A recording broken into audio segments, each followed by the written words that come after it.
everyone, good evening, welcome to Unacademy and yes, welcome to this session जिसमें आज हम एक नई चीज़ पढ़ने वाले हैं, एक ऐसी चीज़ जो हमने कभी नहीं पढ़ी, बड़ी नई सी है हमारे लिए। That is going to be frog and earthworm। हम ये क्यों पढ़ रहे हैं? मैम सिलेबस में तो दिया नहीं हुआ, हम ये इसलिए पढ़ रहे हैं बिकॉज बेटा सिलेबस में बहुत समय से नहीं दिया हो, बट इसके क्वेश्चन आ जाते हैं। 2017 में फ्रॉग के 2 क्वेश्चन आए थे, 2021 के सेक्शन बी में अर्थवर्म का क्वेश्चन आया था।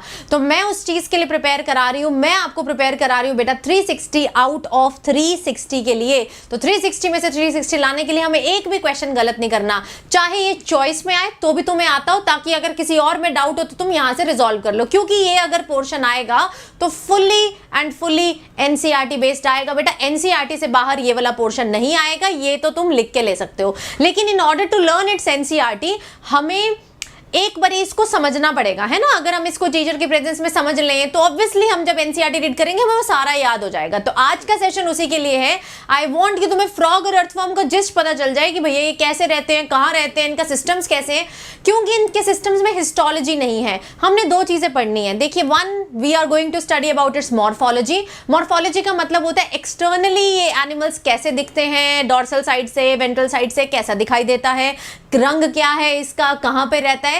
And then we'll talk about their anatomy। anatomy में we'll talk about their systems, digestive, circulatory, respiratory, क्या क्या यूज कर रहे हैं। बहुत ही सिंपल है, क्योंकि ज्यादा डिटेल अपने ने किसी का करना नहीं है, सुपरफिशियली हमने इसको अच्छे से रिवाइज करना है कि हमारी एनसीईआरटी अच्छे से कवर हो जाए। So are you excited for this kind of session? Yes, सब बच्चे रेडी हैं? तो बताओ पहले क्या करोगे, पहले फ्रॉग करोगे, पहले अर्थवर्म करोगे? हाँ बता दो फटाफट से। Yes, what are you planning to do first, frog और अर्थवर्म, या मैं अपनी चॉइस से कर लूँ? तुम्हारी क्या इच्छा है, किस एनिमल के बारे में तुम पढ़ना चाहते हो? Good afternoon, good evening guys. And एक इन्फॉर्मेशन और है सेशन स्टार्ट करने से पहले, कि जो मैंने आपको बताया था ना बेटा कि आउट ऑफ एनसीईआरटी जो प्रैक्टिकल्स है, देखो आउट ऑफ एनसीईआरटी नहीं बोलूंगी, बट जो प्रैक्टिकल्स वाला पोर्शन है उसको हमें ध्यान से देखना है। ऑल्दो एनसीईआरटी में दिया हुआ है, बट मैंने आपको 4 पीडीएफ शेयर की थी, उससे रिलेटेड जितने भी क्वेश्चन बन सकते हैं, जितने भी, उसमें 3 मॉर्फोलॉजी है और एक आपका लोकोमोशन है, जितने भी क्वेश्चन बन सकते हैं हम वो डिस्कस करने वाले कल शाम को 4 बजे, जिसका लिंक, यूट्यूब का लिंक बेटा यहाँ पर है। फटाफट से उस सेशन पे जाओ, नोटिफाई मी पे क्लिक कर लो। कल की 4 बजे की क्लास बहुत इंपॉर्टेंट होने वाली है, ठीक है? ओके, कौन सा करें? अरे यार तुम लोग तो खूब लड़ाई कर लिए कि क्या करें। हाँ जी यस, चलिए, तो जैसा कि बेटा बच्चे चाहते हैं हम फटाफट से शुरू करते हैं। And our today's topic is with the beautiful notes, that is earthworm and frog. अपने ने करना है, जो इसमें पहले आ गया बेटा मैं वो करा दूंगी, और इसमें पहले आपका क्या आ रहा है, अर्थवर्म आ रहा है। सब कैंसल, अर्थवर्म शुरू। हाँ जी, अर्थवर्म, अर्थ यानी कि धरती, धरती में पाए जाने वाला कीड़ा। अब ये अर्थवर्म किस कैटेगरी में आता है, यानी कि किस फाइलम में आता है, ये हमें ऑलरेडी पता है। तो ऐसा मत सोचना कि मैम यहाँ दिया नहीं हुआ, बाहर से आ गया। तो ये बेसिक नॉलेज हम एनिमल किंगडम से करके आ रहे हैं। इस अर्थवर्म के बारे में अगर मैं देखूं तो यार इसका टेक्सोनोमिक देखे तो it belongs to phylum Annelida, है ना, आपको पता है एनेलिडा में आता है। एनेलिडा में जो अर्थवर्म जिसके बारे में हम पढ़ने वाले हैं, this is called as pheretima posthuma. कौन है बेटा? Pheretima posthuma. ऐसे एक मेगास्कॉलिक्स भी है जो कि साउथ इंडियन वर्म है, ऐसे एक लम्ब्रिकस भी है जो कि यूरोपियन वर्म है। इस चैप्टर में जिसकी हम मॉर्फोलॉजी एनाटॉमी करने वाले हैं वो कौन सा है बेटा? फेरेटिमा पोस्थ्यूमा करने वाले हैं। अब ये अर्थवर्म किस फाइलम को बिलोंग करता है? एनेलिडा। कौन सी क्लास को बिलोंग करता है बेटा? ओलिगोकीटा। ओलिगोकीटा। इसको ओलिगोकीटा इसीलिए बोला क्योंकि इसके पास ना मूवमेंट के लिए सीटें होते हैं। क्या होते हैं इसके पास? सीटें होते हैं, इसीलिए इसको बोला गया है ओलिगोकीटा क्लास को बिलोंग करता है। अब यार ये अर्थवर्म, ये जो फेरेटिमा है, ये कैसा स्ट्रक्चर है? देखो सबसे पहली चीज, ये लैंड पे पाए जाने वाला स्ट्रक्चर है, तो हम इसको क्या बोल देंगे? टेरेस्ट्रियल बोल देंगे। साथ ही में बेटा ये बहुत ही बर्रोइंग टाइप का स्ट्रक्चर है। क्या करता है? सॉइल में पाया जाता है एंड सॉइल को खोदता रहेगा। आपको पता है बेटा अर्थवर्म सिर्फ सॉइल में पोर्स नहीं बनाता, अर्थवर्म सॉइल को खा भी जाता है। यस, ही कैन स्वैलो, ही और शी दोनों होते हैं, ही और she can swallow the soil, and यही जो बेटा उन्होंने सॉइल खाती है ना, यही अपने फीसेस में निकाल भी देते हैं। Yes, so they are burrowing creatures. Usually बेटा they are reddish in colour. अब यार रेड ब्राउन कलर आ रहा है, इस वजह से, किस वजह से आता है बेटा कलर? तुम्हें पता है कलर का एक रीजन होता है, कोई ना कोई पिगमेंट प्रेजेंट होगा। तो इनके पास जो पिगमेंट प्रेजेंट है that is called as porphyrin. कौन सा पिगमेंट प्रेजेंट है? पोरफायरिन। किस किस बच्चे ने ये काम किया हुआ है जरा बताओ? ये काम मिट्टी को लेके किस किस बच्चे ने किया हुआ है कि बीच में अर्थवर्म आए? बहुत बच्चे शातिर होते हैं, उनको बड़ा मजा आता है। और तो मैं बताऊं, अर्थवर्म जनरली रेनी सीजन में ही बाहर आ जाता है। ऐसा क्यों? क्योंकि बेटा इनका घर होता है बरोज, जो कि सॉइल में होता है।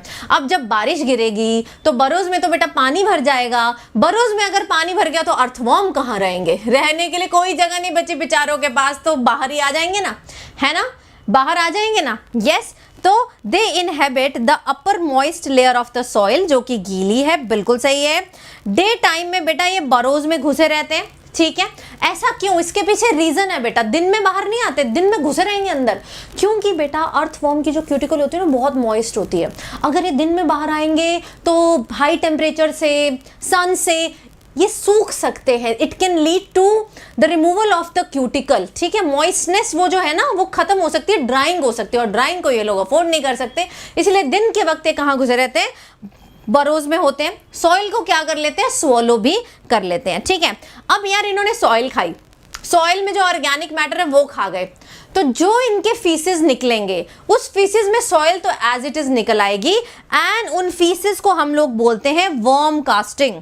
अब ये देख लो बेटा, ऐसे गार्डन में वर्म कास्ट पड़े होते हैं। इन वर्म कास्ट से क्या पता लगाओगे? इन वर्म कास्ट से अपने को पता चलता है कि यहाँ कभी तो कोई अर्थवर्म रहता है, नजदीक कोई आसपास कौन रहता है?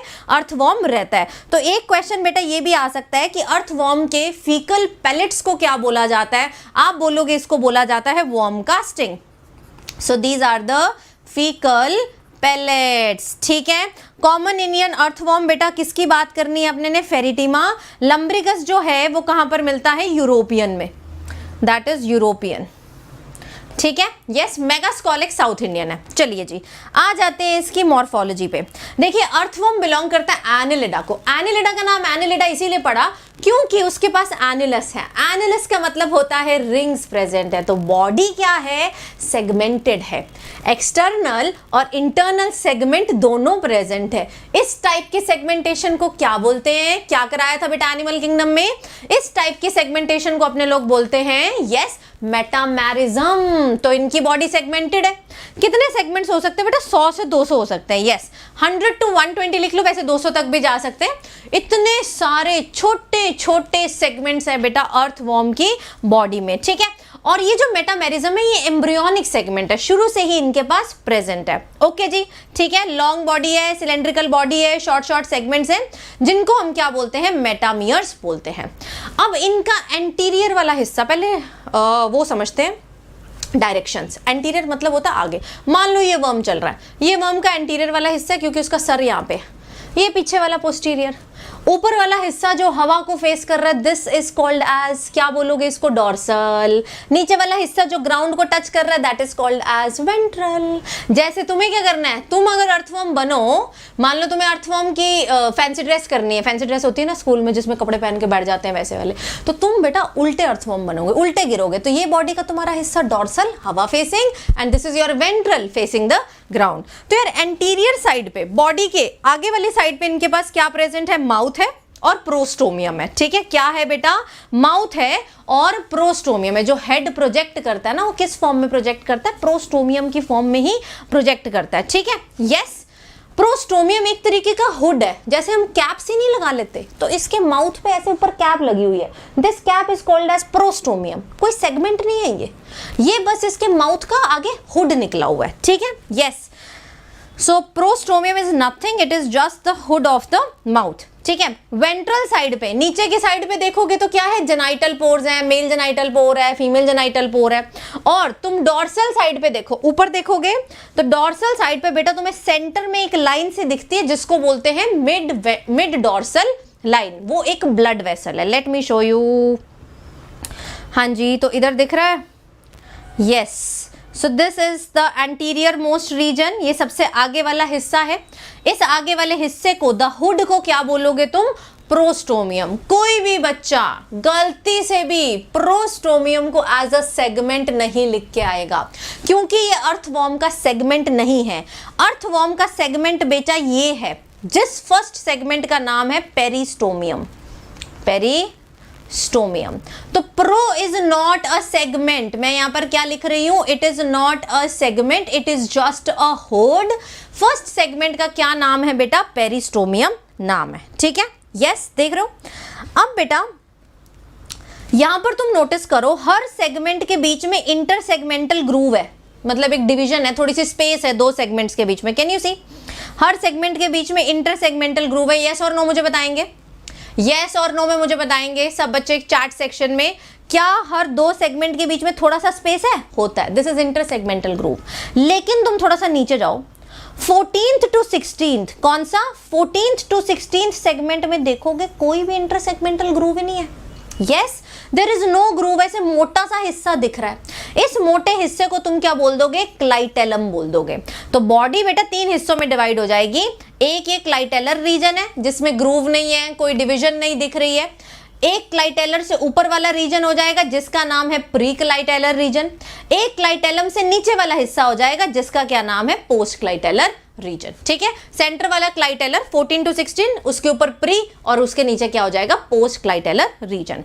अब इधर आ जाओ बेटा इसके एंटीरियर वाले पोर्शन पे, एंटीरियर वाले पोर्शन पे माउथ है, mouth is covered by this hood and this hood is called as prostomium. मैंने बताया ये सेगमेंट नहीं है। देन आ जाइए बेटा आपकी फर्स्ट सेगमेंट पे, दिख रहा है, this is the first segment and the first segment is called as peristomium. Pro और पेरी में कंफ्यूज नहीं होना है। देन आ जाइए बेटा ये आगे सेकंड सेगमेंट आ जाएगी, देन थर्ड सेगमेंट आ जाएगी, और इन सेगमेंट्स को अपने लोग क्या बोल देते हैं, मेटामियर्स बोल देते हैं, ठीक है। ये बात होगी बेटा इसकी डॉर्सल साइड की, ये जो साइड है ये कौन सी साइड है बेटा, डॉर्सल साइड। अब जरा वेंट्रल साइड, वर्म नीचे सॉइल को फेस करने वाली side is the ventral side. Ventral side पे देखोगे तो बेटा आपको क्या मिलेंगे, एपर्चर्स मिलेंगे, female genital aperture, mail genital aperture, ठीक है। आपको ये भी दिखाई दे जाएंगे जो हम रिप्रोडक्टिव सिस्टम में आगे पढ़ेंगे। हाँ जी, क्लियर हो गया, ये देख लीजिए। Now the ventrolateral side of the intersegmental grooves, दिख रहा है, यस, इंटरसेगमेंटल ग्रूव्स, ये आपकी सेगमेंट्स है और बीच बीच में क्या प्रेजेंट है बेटा, इंटरसेगमेंटल ग्रूव्स, एंड यहाँ पे अगेन कुछ क्या प्रेजेंट है, एपर्चर्स प्रेजेंट हैं। हाँ जी, डन हो गया। तो मैं यहाँ पर लिख देती हूँ कि वेंट्रल साइड पे क्या क्या समान है। डॉर्सल साइड देख ली, वेंट्रल यानी कि नीचे वाली साइड, यहां पर बेटा होंगे सबसे पहले स्पर्माथिकल पोर्स, ठीक है, स्पर्म को स्टोर करने वाले पोर्स होंगे जिनको तुम क्या बोल दोगे, स्पर्माथिकल पोर्स। कितने होते हैं, 4 पेयर्स होते हैं, 5/6 यानी कि 5th और 6th के बीच में, 6th और 7th के बीच में, 7th और 8th के बीच में, और 8 और 9 के बीच में, ठीक है। अरे कहाँ आ गए, yes yes, so they have in spermathecal pores in 5/6, 6 to 7 के बीच में, 7 to 8 के बीच में, और 8 to 9 के बीच में। देन फीमेल जेनाइटल पोर, ठीक है, ये भी प्रेजेंट है, यस, 14th पे प्रेजेंट है, सिंगल मीडियन पोल होता है। And then male genital pore, ये पेयर्ड है, ये क्या है, पेयर्ड है, और 18th सेगमेंट पर प्रेजेंट होगा वेंट्रोलेटरल साइड पे। क्लियर, मॉर्फोलॉजी सबको क्लियर है, हाँ जी, बता दो एक बारी, ऐसा दिखता है, ये देख लीजिए बेटा, सिंगल फीमेल जेनाइटल पोर एक ही प्रेजेंट है, सिंगल है, किस साइड पे, 14th पे, कहाँ पर, नीचे की साइड पे। देन मेल जेनाइटल पोर, अभी बताऊंगी यार ये क्या करते हैं, तुम टेंशन मत लो। देन बेटा मेल जेनाइटल पोर कहाँ है, वेंट्रल लेटरल साइड पे, थोड़ा सा साइड पे ऑफ द 18th सेगमेंट, ठीक है। फीमेल वाला 14, मेल वाला 18। देखो अब ये कुछ चीज़ें एनसीईआरटी ने दिए हैं, नंबर्स दिए हैं, ये नंबर्स अपने को याद रखने हैं, ओके, यस, हाँ जी। अब बेटा नेक्स्ट आता है, अर्थवॉर्म के पास क्या प्रेजेंट है, इनकी बॉडी वॉल से ऊपर निकलते हैं जो छोटे छोटे बाल की तरह स्ट्रक्चर निकलते हैं इनकी बॉडी के ऊपर, दीज आर कॉल्ड एज सीटे। देखो अर्थवॉर्म खुद कह रहा है, did you know that I had hair, कि मेरे बेटा बाल भी हैं, यस, क्या तुम्हें पता था इसके बाल भी हैं। तो ये बाल एक्चुअली में क्या है, इनकी मूवमेंट के लिए प्रेजेंट है, और इनको हम क्या बोलते हैं, सीटे बोलते हैं। सीटे एक्चुअली इसलिए प्रेजेंट है कि जब बेटा अर्थवॉर्म मूव करता है, मूव तो ये अपनी लॉन्गिट्यूडनल और सर्कुलर मसल से करता है, लेकिन बड़ा स्लिपरी होता है क्योंकि इसकी स्किन बहुत मॉइस्ट है। तो यार उस स्लिपेज की वजह से कि ये फिसल ना जाए, मतलब इधर उधर ना हो जाए, तो इसको होल्ड करके रखने के लिए क्या प्रेजेंट है इनकी बॉडी के ऊपर, ये सीटें प्रेजेंट है। तो ultimately they will help in locomotion only, but locomotion में सिर्फ ये लोकोमोट नहीं करा रहे हैं, ये उस स्लिपेज को रोक रहे हैं। समझ रहे हो कि ये उस स्लिपेज को रोक रहे हैं कि क्यूटिकल बहुत मॉइस्ट है, बड़ा स्लाइमी सा हो जाएगा, तो इसके ऊपर ऐसे छोटे छोटे बाल टाइप के स्ट्रक्चर है जो इसकी स्लिपेज को रोकते हैं। इतनी हंसी क्यों आ रही है, मतलब क्यों आ रही है? हाँ बाल है तो क्या हो गया बेटा, तुम्हारे ही है, इसके नहीं हो सकते हैं। वैसे इसमें हेयर नहीं है, here is a feature of only mammals, just बालों की तरह दिखता है इसीलिए अपने इसको हेयर की तरह बोल देते हैं, है नहीं, ठीक है। बहुत हंसी आ रही है, पता नहीं ऐसा कौन सा जोक मार दिया इसने, है ना, ऐसा कौन सा जोक मार दिया बेटा इसने। यस तो सीटें बेटा होते हैं लेकिन 3 जगह पे एब्सेंट है, याद रखना है। फर्स्ट सेगमेंट पे सीटा नहीं है, लास्ट वाले पे नहीं है, और बीच का जो क्लाइटेलम है ना 14 to 16 सेगमेंट, वहां पर ये बाल, सो कॉल्ड बाल नहीं है, सीटें नहीं है, ठीक है। यस चलिए इनके बारे में मैं आगे बताती हूँ। चलिए बॉडी वॉल पे आ जाइए। एक्सटर्नली बेटा देखा जाए, बॉडी की वॉल देख रहे हैं, क्या देख रहे हैं, बॉडी की वॉल। एक्सटर्नली देखा जाए तो इसके पास क्या प्रेजेंट है, एक क्यूटिकल प्रेजेंट है। क्या प्रेजेंट है बेटा, क्यूटिकल, बहुत पतला सा क्यूटिकल की लेयर होती है, काइटिन से नहीं बनी हुई। किससे, काइटिन से नहीं बनी हुई। देन बेटा नीचे आ जाइए एपिडर्मिस। एपिडर्मिस के बाद बेटा 2 मस्कुलर लेयर आती हैं। इन मस्कुलर लेयर्स को क्या बोलते हैं, पहले आता है सर्कुलर, फिर आता है लॉन्गिट्यूडनल। ये देख लो, इधर देख लीजिए, दिस इज द क्यूटिकल, दिख रहा है। देन इसके नीचे क्या है, एपिडर्मिस, एंड देन है अपने पास मसल्स। ये है आपकी circular muscle, can you see, these are the circular muscles and these are the longitudinal muscle. ये जो ब्लू कलर की दिखाई दे रही है ये क्या है बेटा, लॉन्गिट्यूडनल मसल। ये मसल ही है बेटा जो अर्थवॉर्म को मूव कराएगी। तुमको पता है इसमें पेरिस्टाल्सिस होती है, alternate contraction relaxation, contraction relaxation, जिसकी वजह से अर्थवॉर्म आगे मूव करता है। और बीच में से निकल के आ रहे हैं ये काइटिनस स्ट्रक्चर, ये जो रेड कलर का दिख रहा है ना, this is the chitinous structure and this chitinous structure is called as setae. और ये क्या करेंगे, they will prevent the slippage. याद रखेंगे ये जो सीटे है ये काइटिन का बना हुआ है, लेकिन क्यूटिकल काइटिन की नहीं बनी हुई है, ठीक है। Yes so this is about their locomotion. Locomotion के बाद आ जाते हैं बेटा इनके डाइजेस्टिव सिस्टम पे। किस पे आ जाओगे, डाइजेस्टिव सिस्टम पे। क्या खाओगे, क्या खाएंगे ये बेटा, ये खाते हैं डेड एंड डिकेइंग मटेरियल। क्या खाते हैं, डेड एंड डिकेइंग मटेरियल। इसी वजह से अर्थवॉर्म को बोला जाता है detritivores. So earthworms basically these are detritivore. देखो ये सॉइल भी खा जाएगा, सॉइल के साथ जो मरा धड़ा डेड एंड डिकेइंग मैटर है वो भी खा जाएगा, ठीक है। अब बेटा ये इतना सारा सामान खा जा रहे हैं जिसमें से जो सॉइल है ये तो डाइजेस्ट ही नहीं होती है, it won't be digested as it is, worm castings में निकल आएगी। ये जो पोर्शन है ये क्या हो जाएगा, डाइजेस्ट हो जाएगा। ओके ये वाला पोर्शन क्या हो जाएगा, डाइजेस्ट हो जाएगा। चलिए देखिए डाइजेस्टिव सिस्टम स्टार्ट होता है माउथ से। माउथ कहाँ प्रेजेंट है, पेरिस्टोमियम, यानी कि फर्स्ट सेगमेंट में माउथ है, फर्स्ट सेगमेंट में माउथ है, और माउथ के ऊपर एक हुड है, उस हुड का क्या नाम है, प्रोस्टोमियम। समझ गए, ये देख लो यहाँ पर, ये रहा माउथ। माउथ के बाद आता है बेटा फेरिंग्स, फेरिंग्स के बाद आता है इसोफेगस। ये ऑर्डर पता हो, जैसे कॉकरोच में ऑर्डर पता होना चाहिए ना, वैसे यहाँ पर भी माउथ, फेरिंग्स, इसोफेगस, बीच में गिजर्ड। गिजर्ड का वही काम है, खूब सर्कुलर मसल होंगी, ग्राइंडिंग में हेल्प करेगा, पल्वराइजेशन में हेल्प करेगा। देन स्टमक, स्टमक के बाद आपकी इंटेस्टाइन। अब इंटेस्टाइन से ऊपर एक टिफ्लोसोलर नाम का कोई चीज दिया हुआ, वो मैं अभी बताती हूँ, तुम टेंशन मत लो, इधर आ जाओ। हाँ जी, सबसे पहले आ गया माउथ। माउथ के थ्रू क्या हो गया बेटा, इंजेक्शन हो जाएगा, खाना अंदर ले लेंगे। देन आती है बेटा बकल कैविटी। बकल कैविटी बेटा खाने को पकड़ने में हेल्प करेगी, जो तुमने खाया है, जो इसने खाया है, जो सॉइल वॉइल खाई है इसने। देन आता है फेरिंग्स। फेरिंग्स के पास फेरेंजियल ग्लैंड्स है जिसमें क्रोमोफिल सेल्स हैं, जिसमें प्रोटीएज रिलीज होता है। देखो डाइजेस्ट करना है, प्रोटीन को भी तो डाइजेस्ट करेंगे, है ना, तो उसके लिए जो ग्लैंड्स और सेल प्रेजेंट है वो कहाँ है, फेरिंग्स में प्रेजेंट है। तो ये इंपॉर्टेंट चीज है। अगला आ जाइए इसोफेगस।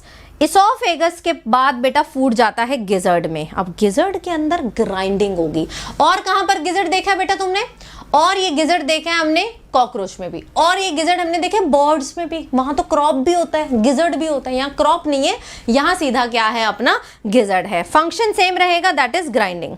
देन बेटा आ जाइए स्टमक पे। स्टमक मेन जगह है जहां पर सिक्रीशंस होंगी।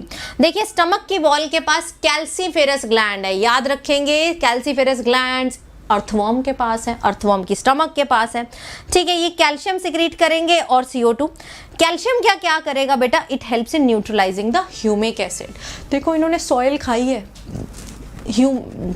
ह्यूमस को कंज्यूम किया है, तो उसको क्या करेगा, ये न्यूट्रलाइज करेगा। Glandular cell will again release proteolytic enzymes. हाँ जी, इंटेस्टाइन आ जाइए। Stomach will open into a very thin walled intestine. अब बेटा इंटेस्टाइन के 3 हिस्से हैं, typhlosolar, pre typhlosolar and post typhlosolar. तो मैं यहाँ बता देती हूँ।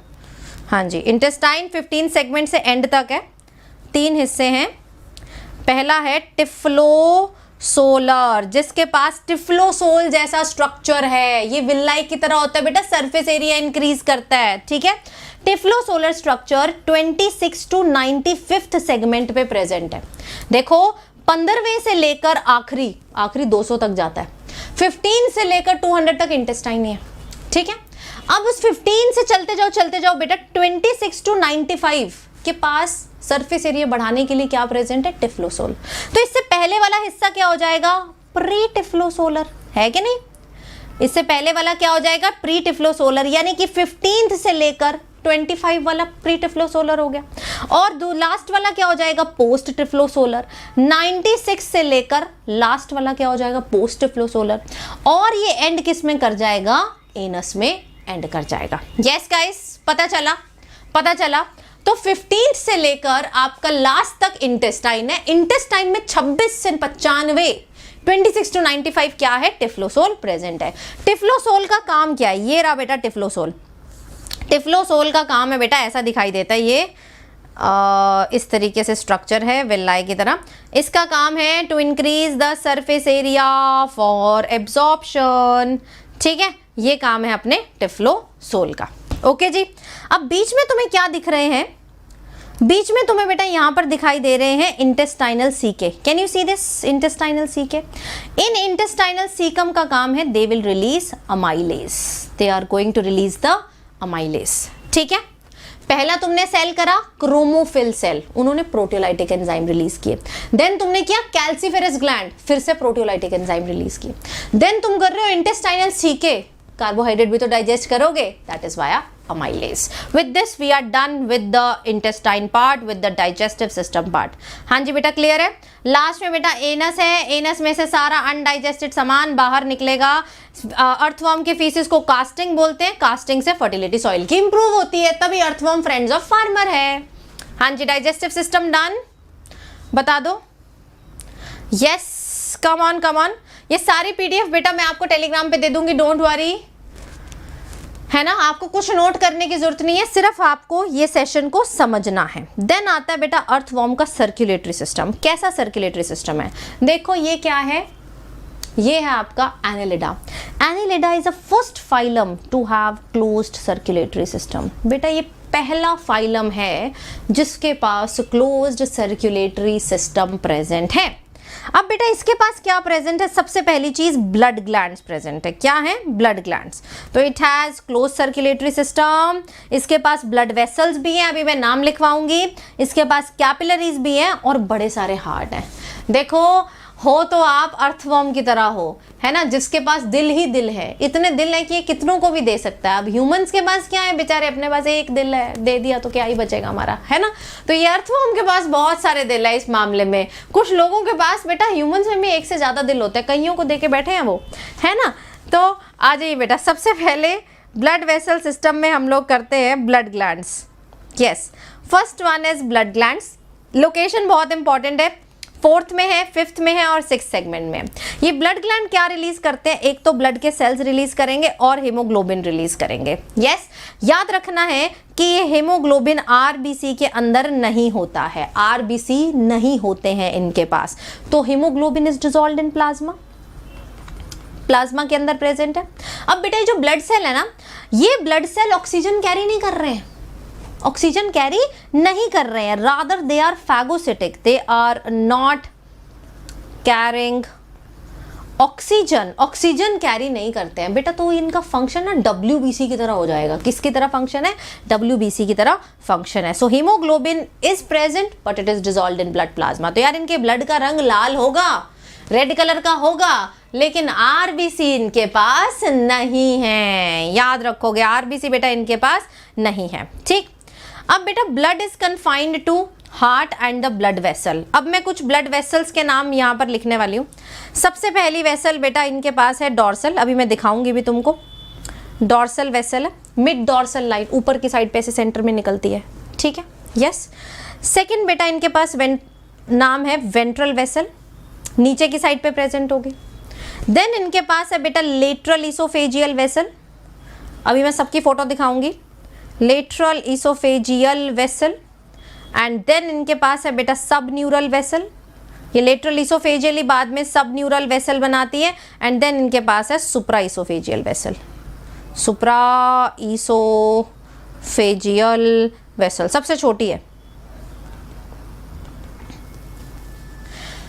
बेटा। अब एक चीज़ याद रखना, इनका जो ब्लड का फ्लो है ना, ब्लड ना इन वेसल्स में उल्टा फ्लो करता है। ये जो आपकी डॉर्सल वेसल है, सबसे ऊपर वाली कौन सी लिखी है? Dorsal vessel. डॉर्सल वेसल में ब्लड उल्टा आएगा, पोस्टीरियर टू एंटीरियर। यस, बाकी के सारी वेसल्स में एंटीरियर टू पोस्टीरियर। ऊपर देखिए ये डायग्राम बना हुआ है बेटा, ये सारी वेसल दिख रही हैं। बॉडी की ऊपर वाली साइड है डॉर्सल, दिस इज डॉर्सल, ये जो रेड कलर की दिख रही है। ठीक है, देन बेटा यहाँ पर लैटरल इसोफेजियल वेसल है, ये पतली सी। ठीक है, देन ये नीचे वायलेट कलर की क्या प्रेजेंट है? वेंट्रल वेसल है। एंड देन बेटा ये लैटरल इसोफेजियल वेसल तुम्हें यहाँ भी दिख रही है। कॉमिशरल वेसल्स भी प्रेजेंट है, सब न्यूरल वेसल भी प्रेजेंट है। ये तुम ध्यान से देखोगे, ये तुम्हारी लेटरल इसोफेजियल वेसल ही बेटा क्या बना देती है? सब न्यूरल वेसल। कैन यू सी, नाम चेंज हो रहा है बेटा, यहाँ पे ध्यान दीजिए, मेरे पॉइंटर को फॉलो कीजिए। जो लेटरल इसोफेजियल है वही क्या बना रही है? सब न्यूरल वेसल बना रही है। ये जो बेटा आपकी डॉर्सल वेसल है, इसमें ब्लड ऐसे फ्लो करता है, इन दिस डायरेक्शन फ्लो करेगा। बाकी के सब वेसल में बेटा ऐसे ऐसे ऐसे, मतलब एंटीरियर टू पोस्टीरियर फ्लो करेगा, बस एक में उल्टा फ्लो करता है। ये आपको याद रखना है। अब आ जाती है बेटा इनके दिल की बारी। कितने दिल हैं बेटा इनके पास? 4 पेयर है दिल के। Yes, so they have 2 pairs of lateral hearts. बेटा जो इनका दिल है ना, वो इनके वेसल्स को कनेक्ट ही करता है। And then they have 2 pair of lateral oesophageal hearts, lateral oesophageal hearts. ठीक है, तो ये रहे बेटा इनके लैटरल हार्ट्स।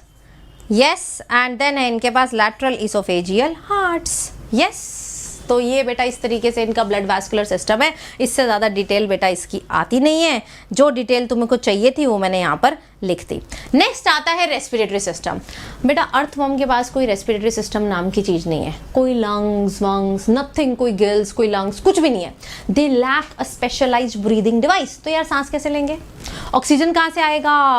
ऑक्सीजन बेटा डायरेक्टली कहाँ से आएगा? स्किन से। Skin will absorb this type of respiration, जो कि इनकी मॉइस्ट स्किन से होता है। This is called as cutaneous respiration. क्या बोलते हैं बेटा? क्यूटेनियस रेस्पिरेशन, जिसके लिए इसकी स्किन जो है ना बेटा, स्किन इज हाईली वास्कुलर, बहुत वास्कुलर है और बहुत क्या है? मॉइस्ट है। ठीक है, मॉइस्ट कैसे रखे बेटा? पानी है इनकी स्किन के ऊपर, बताइए क्या है इनकी स्किन पे? कौन बताएगा? पानी रखा हुआ है।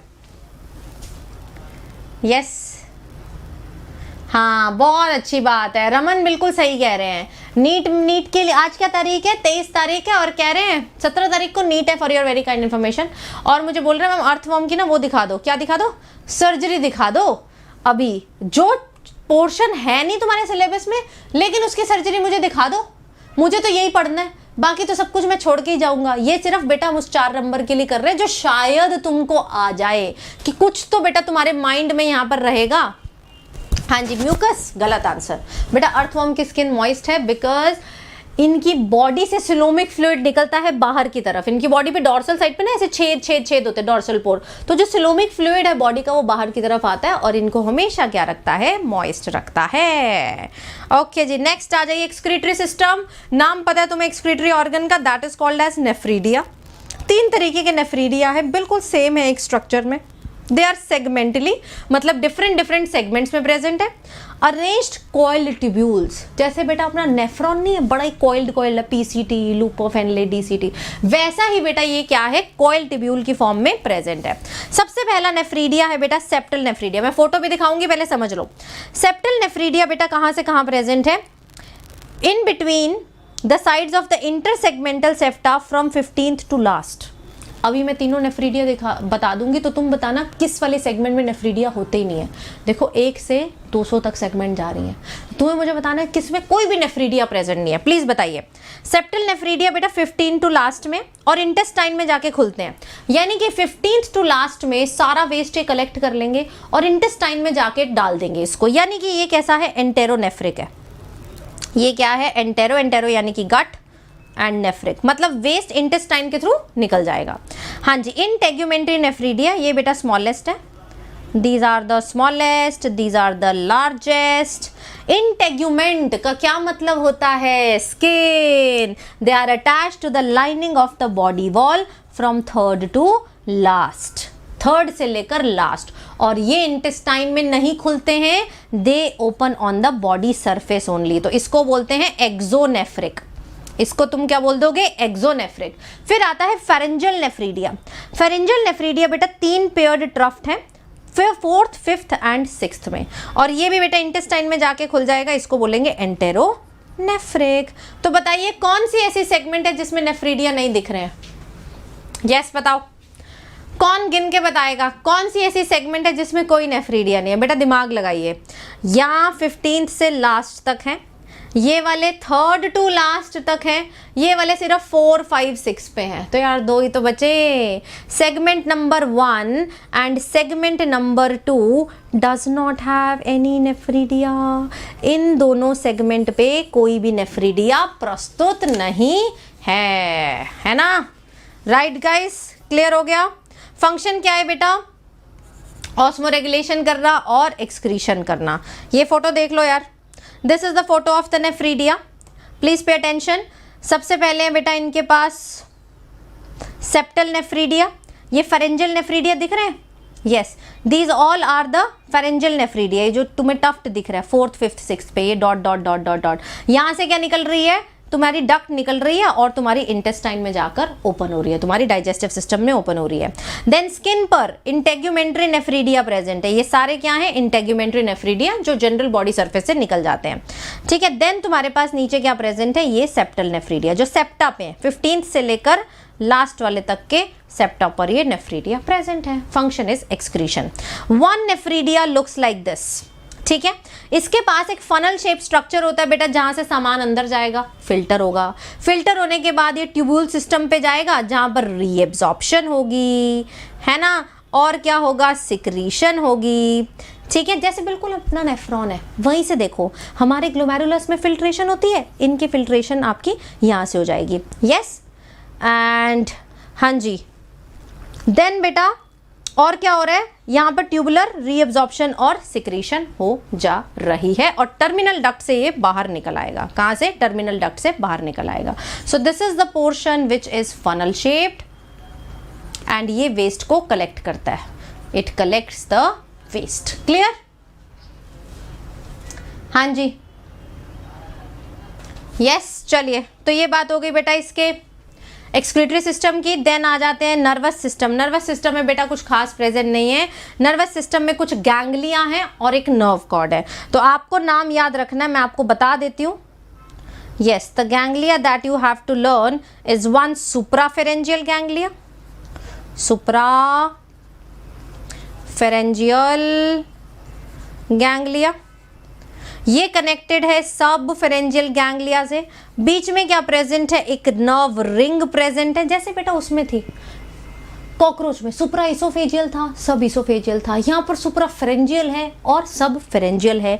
यहाँ से चल जाती है बेटा वेंट्रल पेयर्ड नर्व कॉर्ड, जो कि क्या है, डबल है, जो कि क्या है बेटा, डबल है, with segmented ganglia. That's it. बस नर्वस सिस्टम में यही याद रखना है, ज्यादा बड़ा नहीं है बेटा, इतना नहीं सोचता है अर्थवॉर्म, है ना, हमारी तरह उसने कॉम्प्लेक्सिटी नहीं पाली हुई, वो क्या सोचेगा, वो क्या कर रहा है, मुझे उससे गुस्सा आ रहा है, मैं पीछे रह रहा हूँ, वो आगे निकल गया, कंपैरिजन हो रहा है, गुस्सा, आपकी ईर्ष्या बढ़ रही है ना, ये सब नहीं सोच पाता है। ठीक है, बड़ा सिंपल है। Supraoesophageal, sub oesophageal, connected by a nerve ring, वहां से चालू होती है ventral double solid nerve cord and then आगे सेगमेंटल गैंग्लिया। यस, चलिए ये रहा बेटा। हाँ जी, तो ये जो गैंग्लिया हैं, these ganglia and the other nerves in the ring, they will integrate sensory input, सारा इंफॉर्मेशन ले लेंगे जो भी स्टिमुलस आएगा, and they will command the muscular body responses. चलिए आ जाइए, नेक्स्ट आते हैं बेटा सेंसरी ऑर्गन पे। देखो बेटा, अर्थवॉर्म ना दिन को पसंद नहीं करता, मैंने तो बोले दिन में बाहर नहीं आता क्योंकि इसका क्यूटिकल खत्म होने का डर होता है, तो ये नॉकटर्नल है। अब रात में बेटा इसको पता कैसे चलता है कि रात होगी मैं अंदर चले जाऊं, क्योंकि इसके पास आईज तो है नहीं। Earthworm does not have any eyes, but it can recognise कि बाहर लाइट है या फिर डार्कनेस है। तो जब बेटा ये फील करते हैं कि लाइट आ गई है, तब ये घुस जाएंगे अपने बरोज में। जब इनकी सेंसरी ऑर्गन्स के अराउंड ये पता चलता है कि हाँ बाहर डार्कनेस है, तब बेटा ये बाहर आ जाएंगे। Yes guys, so this is about their, you can say कि इनकी आईज में क्या है, कोई आईज वैसे प्रेजेंट नहीं है। देन इनके पास टच रिसेप्टर है to distinguish light intensity and feel vibrations of the ground, भी ये फील कर सकते हैं। ठीक है, एंटीरियर पार्ट के पास, यानी कि जो माउथ के पास वाला पार्ट है, कीमो रिसेप्टर है केमिकल स्टिमुलाई को लेने के लिए और टेस्ट को डिटेक्ट करने के लिए। यस, आ जाइए बेटा रिप्रोडक्टिव सिस्टम। देखो रिप्रोडक्टिव सिस्टम थोड़ा सा टिपिकल है, लिटिल बिट, बट मैं आपको बहुत सिंप्लीफाइड वे में बताती हूँ। देखो होता क्या है अर्थवॉर्म में, एक बात समझो, अर्थवॉर्म है अर्थवॉर्म क्या है बेटा, हर्मेफ्रोडाइट, यानी कि एक ही बॉडी के अंदर टेस्टिस भी है, उसी के अंदर ओवरी भी है, बस समझना इसको, बाकी तो सब रट्टे मारने वाला है। एक ही बॉडी के अंदर टेस्टिस भी है, ओवरी भी है, यानी कि एक ही बॉडी के अंदर आपके मेल गैमीट्स भी बन रहे हैं, फीमेल गैमीट्स भी बन रहे हैं, बट फिर भी ये सेल्फ फर्टिलाइजेशन नहीं करता है। ऐसा क्यों भाई, क्यों नहीं करता? क्योंकि बेटा अर्थवॉर्म के अंदर होती है प्रोटेंड्री। प्रोटेंड्री का मतलब होता है मेल पार्ट पहले मैच्योर हो जाता है, फीमेल पार्ट देरी करता है, तो सेम टाइम पे ये दोनों रेडी नहीं होते हैं एक दूसरे के साथ मेटिंग के लिए। तो एक ही अर्थवॉर्म, फॉर एग्जांपल एक ही अर्थवॉर्म है, इसके पास मेल पार्ट भी है, फीमेल पार्ट भी है, तब भी इसके मेल पार्ट और फीमेल पार्ट फ्यूज नहीं करेंगे, गैमीट्स विल नॉट फ्यूज। इधर भी बेटा दूसरा अर्थवॉर्म है, इसके पास भी मेल है फीमेल है, बट ये गैमीट्स फ्यूज नहीं करेंगे। तो क्या होगा बेटा, इन्होंने अगर रिप्रोडक्शन करना है तो क्रॉस फर्टिलाइजेशन करनी पड़ेगी। क्रॉस फर्टिलाइजेशन करने के लिए दो अर्थवॉर्म को आपस में एक दूसरे के नजदीक आना पड़ता है, and they juxtapose like this. Can you see, एक का हेड इधर है, एक का हेड इधर है, राइट? इस डायरेक्शन में दे विल जक्सटापोज। मेल क्या करता है, फॉर एग्जाम्पल ये वाला मेल है, मेल ने अपने गैमीट, क्योंकि मेल वाले गैमीट पहले से रेडी होंगे, मेल अपने गैमीट इस वाले अर्थवॉर्म को दे देगा, ये वाला अर्थवॉर्म अपने मेल गैमीट्स इसको दे देगा। तो यार ये रेसिप्रोकल फर्टिलाइजेशन करते हैं। रेसिप्रोकल का मतलब है ऐसा नहीं कि ये दे के ही आ रहा है, ये लेके भी आ रहा है, समझ रहे हो? तो there is cross fertilisation plus there is reciprocal. इसने अपना मेल गैमीट इसको दिया, इसने अपना मेल गैमीट इसको दिया, और ये मेल गैमीट ही देंगे क्योंकि मेल गैमीट पहले मैच्योर होता है ना? तो मेल गैमीट बेटा दे दिया जाता है, फिर फॉर एग्जांपल इसके अंदर मेल गैमीट चला गया, उसको फीमेल मिलेगा तो फर्टिलाइज करेगा बॉडी से बाहर आकर। यस, इस तरीके से आपकी फर्टिलाइजेशन होती है। तो अब एक्सप्लेन कर दूं। चलिए, तो बेटा सबसे पहले मेल की बात करें तो इसके पास 2 पेयर ऑफ टेस्टिस है, 10th और 11th सेगमेंट में। टेस्टिस बेटा सैक के अंदर प्रेजेंट है, जिसका नाम है टेस्टिस सैक। देन बेटा सेमिनल वेसिकल भी प्रेजेंट है। कहाँ लिखा है सेमिनल वेसिकल? ओके, मैं यहाँ लिख देती हूँ। So they have seminal vesicle also, ये भी 2 पेयर हैं, ठीक है? तुम्हें ह्यूमन का सेमिनल वेसिकल याद है? ह्यूमन के सेमिनल वेसिकल से फ्लूइड निकलता था स्पर्म को नरिश करने के लिए। ह्यूमन स्पर्म तो सेमिनल वेसिकल में नहीं घुसता, इनका घुस जाता है। ये देखो बेटा, testis they are present in the sac like structure, this is called as the testis sac. यहां से स्पर्म निकले कहां पर चले जाएंगे बेटा? ये सेमिनल वेसिकल दिख रहे हैं, these are the seminal vesicle. इस सेमिनल वेसिकल में जाते हैं स्पर्म, अंदर एंट्री लेते हैं for the storage and the nourishment. Okay जी, यस। देन बेटा इनके पास क्या प्रेजेंट है? एक्सेसरी ग्लैंड्स प्रेजेंट है। These are the accessory glands. ये मैं लेबल कर देती हूँ, ये मेल का पार्ट है, वासा डिफरेंशिया मेल का पार्ट है, सेमिनल वेसिकल मेल का पार्ट है, देन आपके testis within the sac male का पार्ट है, ठीक है। प्रोस्टेट ग्लैंड भी किसका पार्ट है? मेल का। कॉमन प्रोस्टेटिक और स्पर्मेटिक डक्ट भी किसका पार्ट है? मेल का पार्ट है, ठीक। बाकी के जो हिस्से हैं स्पर्माथीके फीमेल का पार्ट है। किसका? फीमेल का पार्ट है। देन ओवरी फीमेल का पार्ट है, ओवेरियन फनल फीमेल का पार्ट है, ओविडक्ट फीमेल का पार्ट है। यस, पता चला बेटा? सब बच्चों को पता चल गया? बता दो एक बारी। तो बताऊं फिर क्या हो रहा है बेटा? Both the earthworms they will lie like this. This is called as juxtaposition. इस तरीके से बेटा ये लोग लाई कर लेते हैं। दिख रहा है? ये इनका क्लाइटेलर रीजन है। ये असली फोटो है बेटा। This is their clitellar region. Yes, can you see? Juxtaposing opposite the gonadal opening. किसके क्या ओपनिंग होती है मैं बताती हूँ। सबसे पहले इधर आ जाइए इस वाले डायग्राम में। बस ये लास्ट है बेटा, फिर फ्रॉग शुरू करेंगे। फ्रॉग तो बहुत ही आसान है। हाँ जी, तो टेस्टिस ने क्या बनाया? टेस्टिस ने बनाए स्पर्मेटोसाइट्स, ठीक है। टेस्टिस ने बनाए स्पर्मेटोसाइट, मान लो स्पर्मेटोसाइट, ठीक है। इन स्पर्मेटोसाइट को कौन ले लेगा? सेमिनल वेसिकल ले लेगा। सेमिनल वेसिकल ले लेगा। सेमिनल वेसिकल से बेटा फिर से ये कहाँ पर आ जाएंगी? टेस्टिस के सैक में आ जाएंगी। टेस्टिस सैक से बेटा पास हो जाएंगी वास्ट एफरेंस पे, वास्ट एफरेंस पे इन स्पर्मेड्यूकल फनल। ये यहाँ पर लिखा हुआ है, ये भी मेल का पार्ट है। इसको ब्लू से कर देती हूँ। This is also part of male. Yes, vas efferens और प्रोस्टेट की डक्ट ज्वाइन करके क्या बना देंगे? स्पर्म डक्ट बना देंगे। ये देखो प्रोस्टेट ग्लैंड की डक्ट प्रेजेंट है।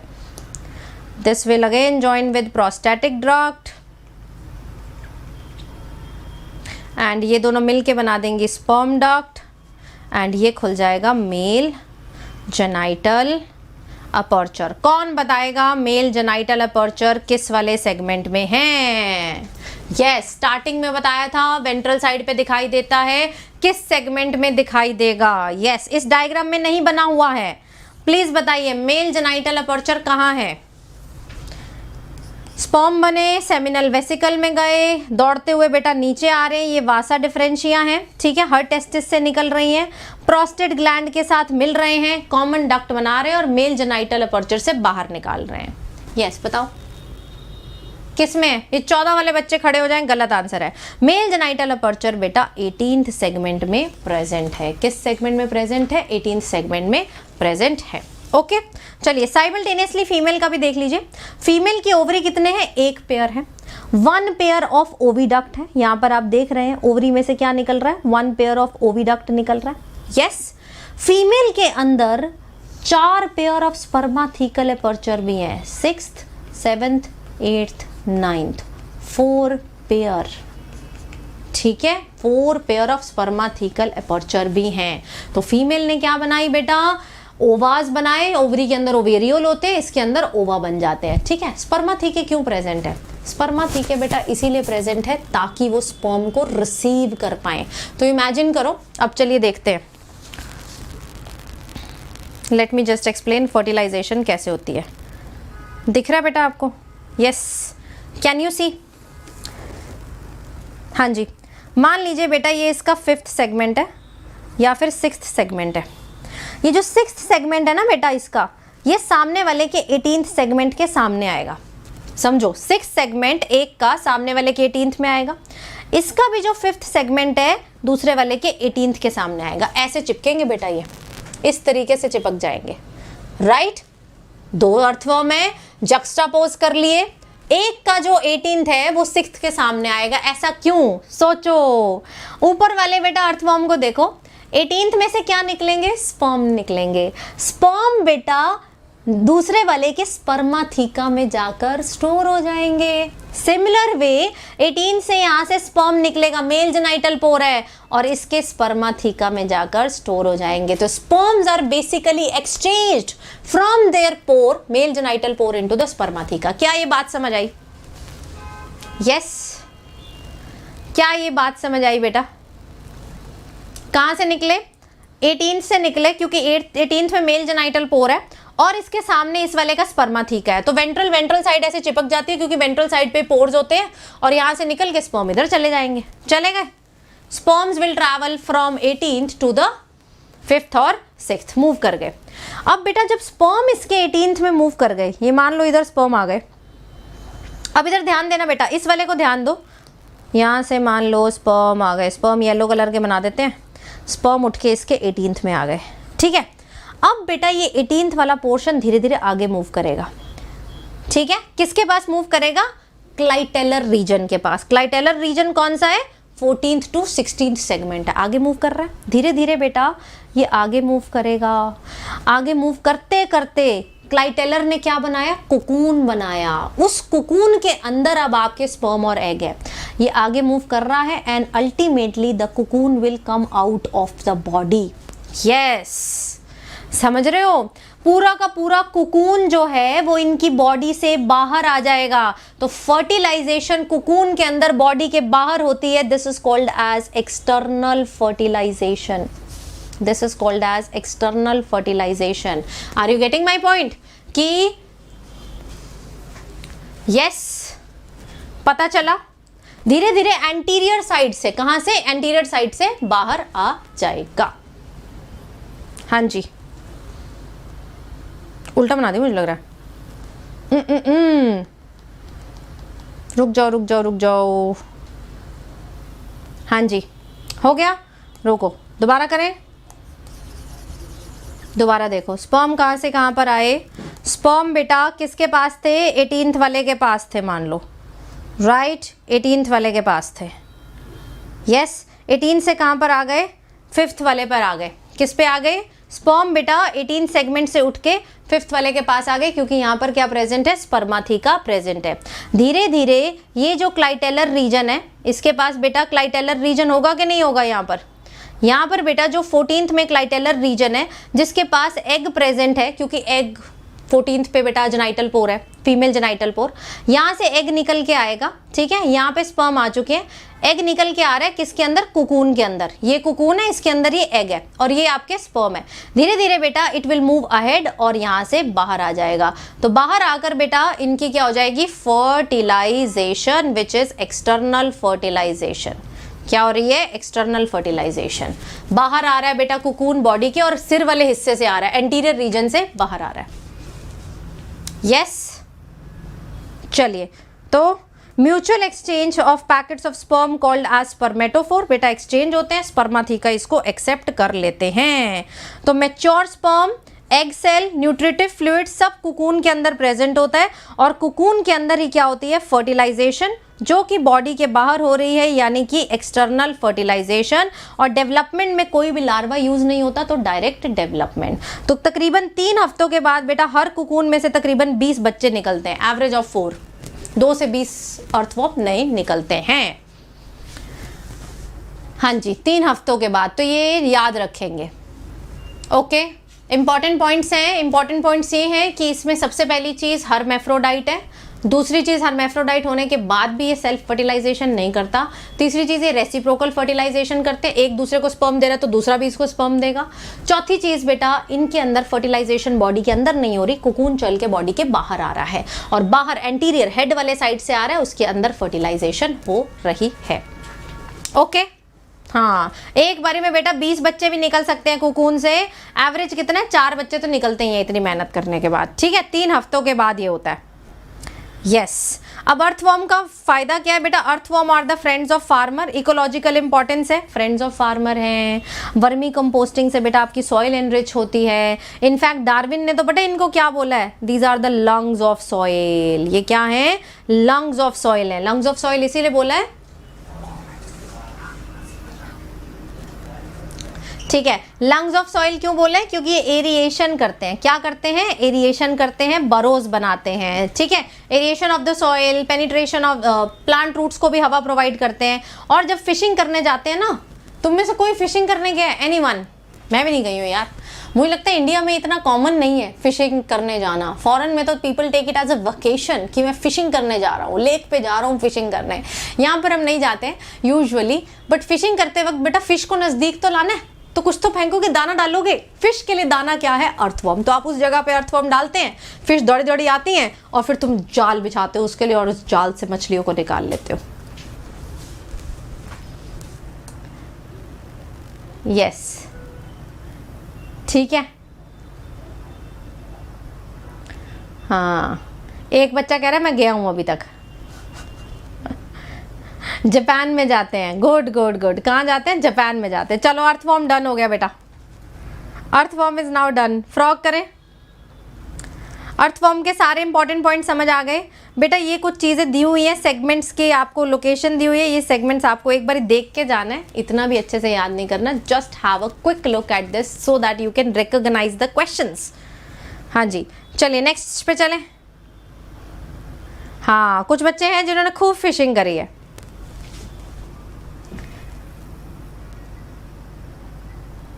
यस, चलो earthworm done. Moving on to frogs. ये देख रहे हो बेटा कैसी शक्ल आ रही है फ्रॉग की?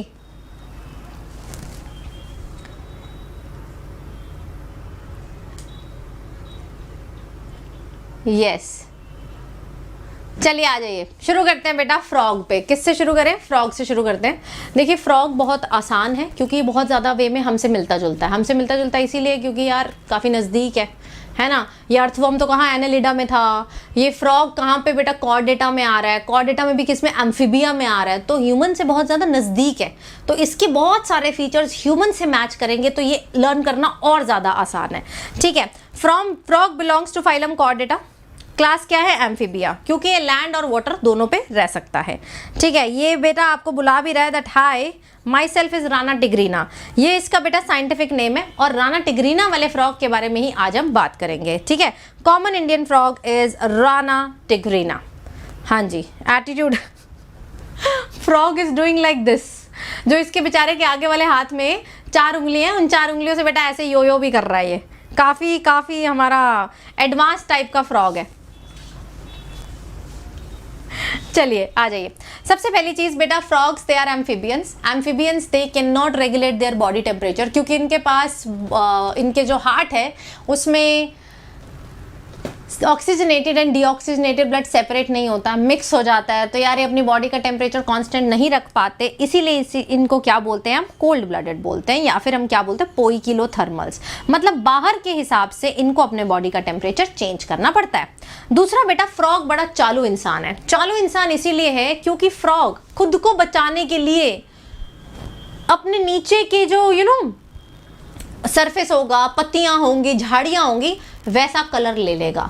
This is called as camouflage. क्या बोलते हैं बेटा इसको? केमोफ्लाज।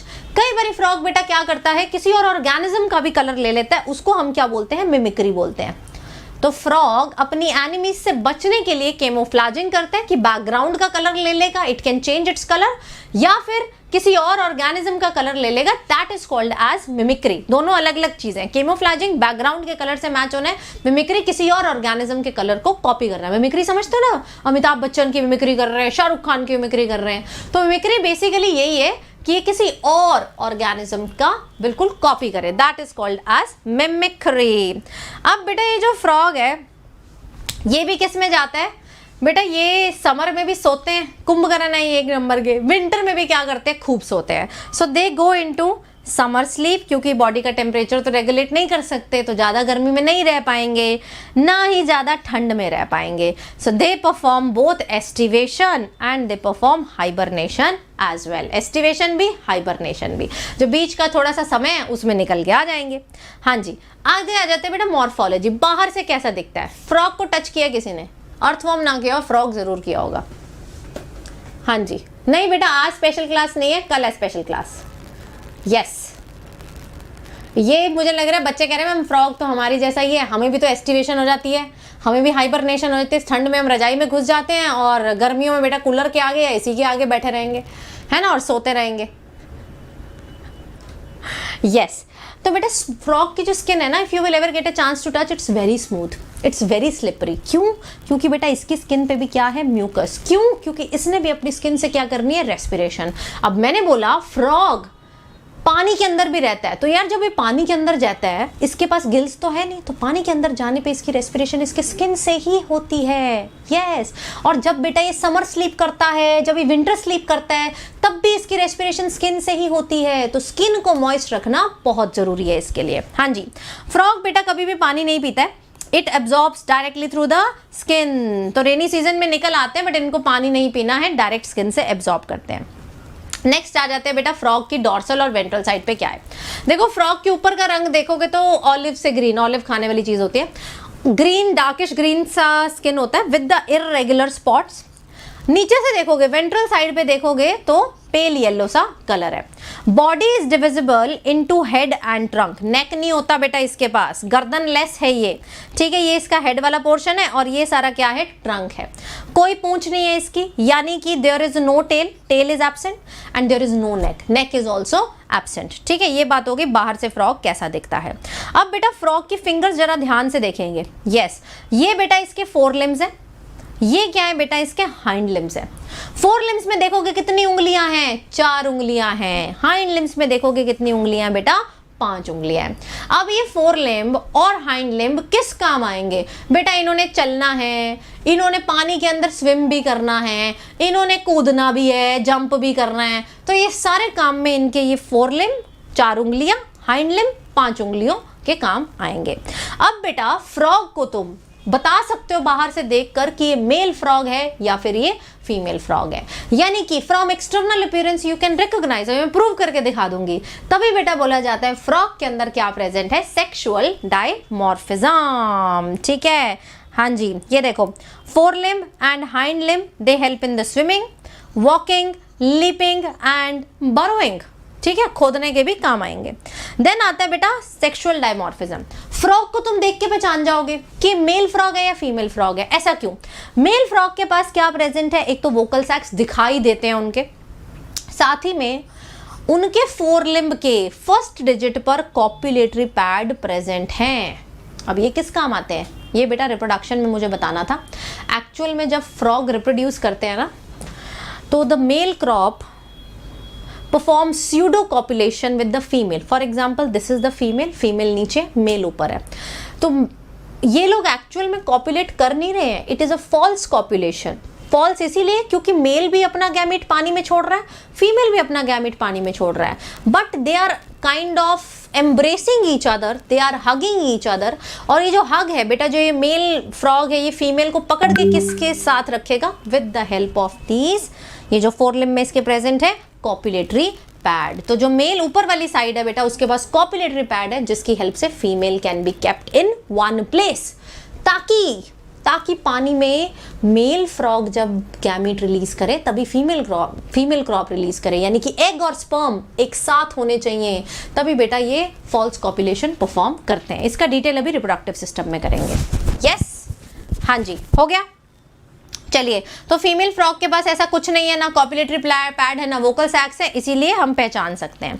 अब इनके एनाटॉमी में हम ये सारे सिस्टम देख लेते हैं। सबसे पहले आ जाइए बेटा डाइजेस्टिव सिस्टम में।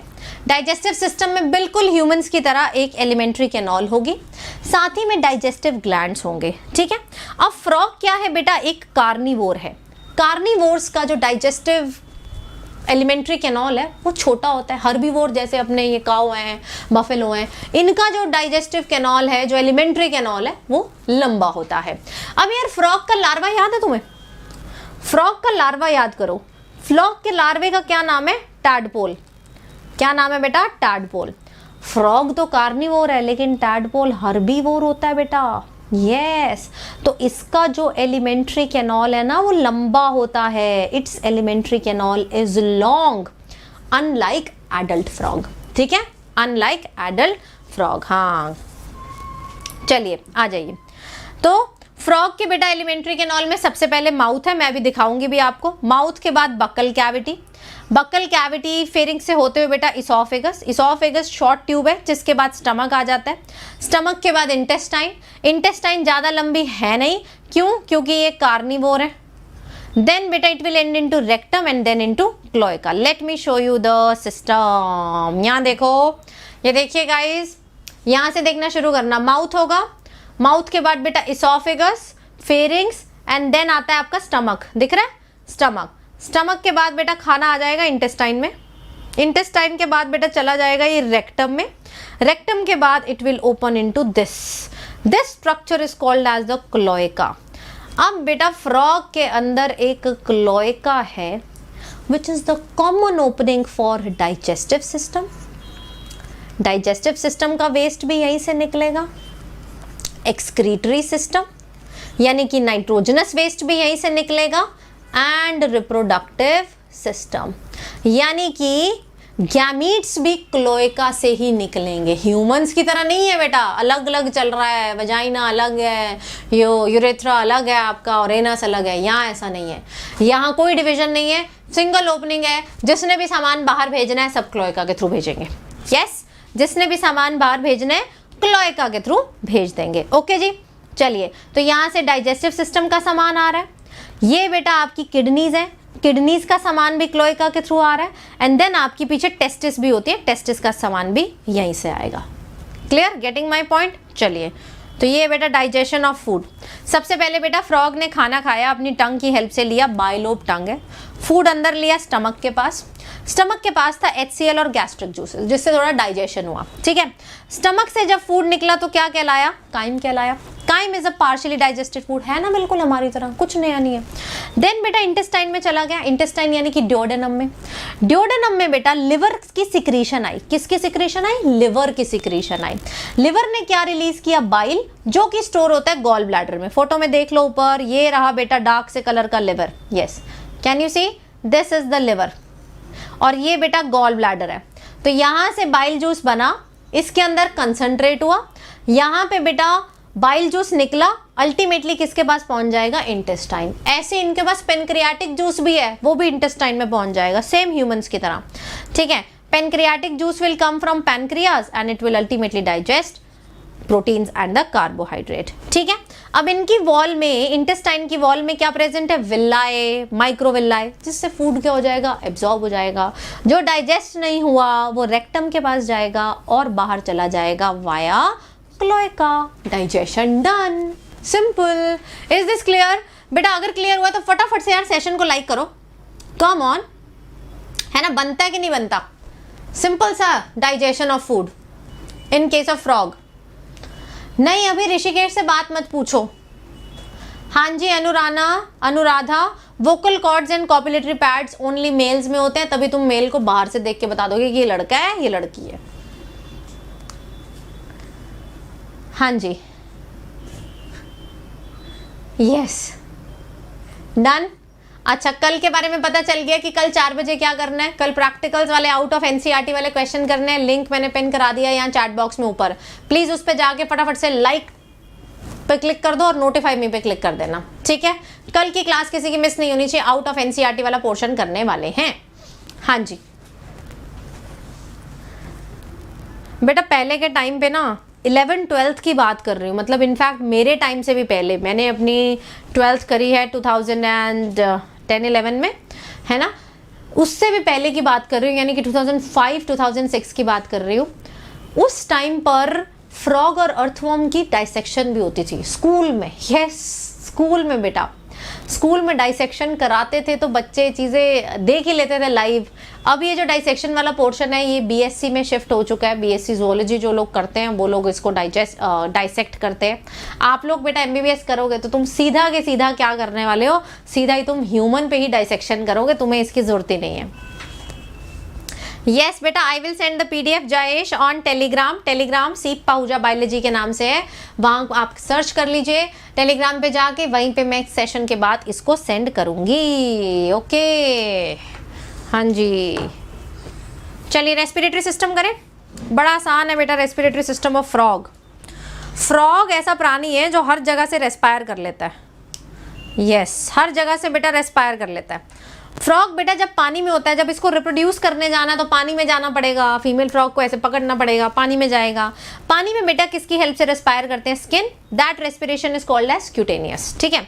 लैंड में बात करें तो बेटा इसके पास रेस्पिरेटरी ऑर्गन है, बकल कैविटी है, इसके पास इनफैक्ट लंग्स भी है। ठीक है।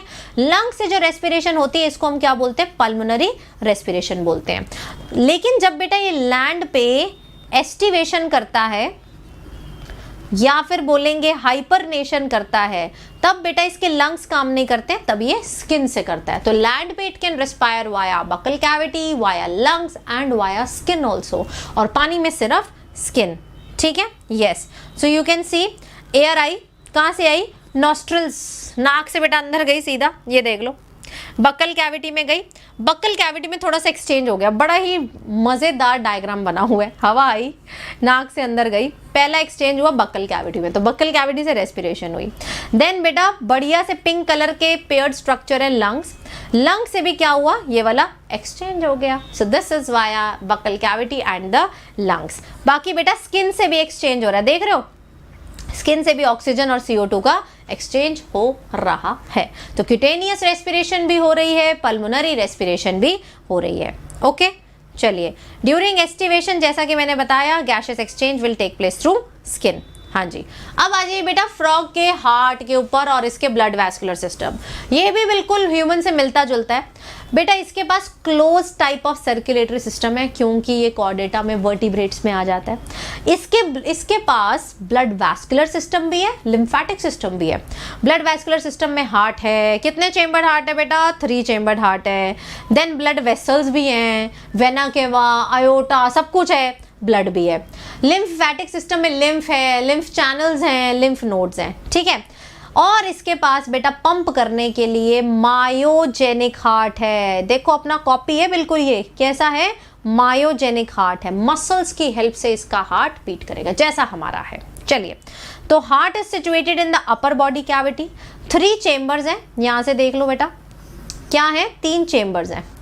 ऊपर बेटा इसके पास 2 एट्रिया प्रेजेंट है, this is the left atria, this is the right atria. Ventricle क्या प्रेजेंट है? एक ही प्रेजेंट है। Heart is surrounded by pericardium, जैसे human heart is surrounded by pericardium, same way frog heart is also surrounded by pericardium. ठीक है। अब बेटा राइट एट्रियम में कौन से वाला ब्लड आता है? राइट एट्रियम में आता है बेटा आपका डीऑक्सीजनेटेड ब्लड। ठीक है। लेफ्ट एट्रियम से कौन सा आता है? ऑक्सीजनेटेड ब्लड, है ना। अब राइट एट्रियम को बेटा ब्लड मिलेगा वेना केवा से। कहां से मिलेगा? Vena cava. लेकिन वेना केवा बेटा डायरेक्टली नहीं डालती है, वेना केवा पहले ये ब्लड देगी बेटा साइनस विनोसस को। किसको? साइनस विनोसस को। देन साइनस विनोसस बेटा जुड़ के क्या बना लेगा? राइट एट्रिया बना लेगा। समझ रहे हो? सारे वेना केवा से डीऑक्सीजनेटेड ब्लड आया, किसके पास गया? Sinus venosus, and sinus venosus ने जुड़ के क्या बना लिया? राइट एट्रिया बना लिया। ठीक है। Yes, so it will receive blood from the major veins which are vena cava. ठीक। देन बेटा ब्लड जो है वो वेंट्रिकल से निकलेगा।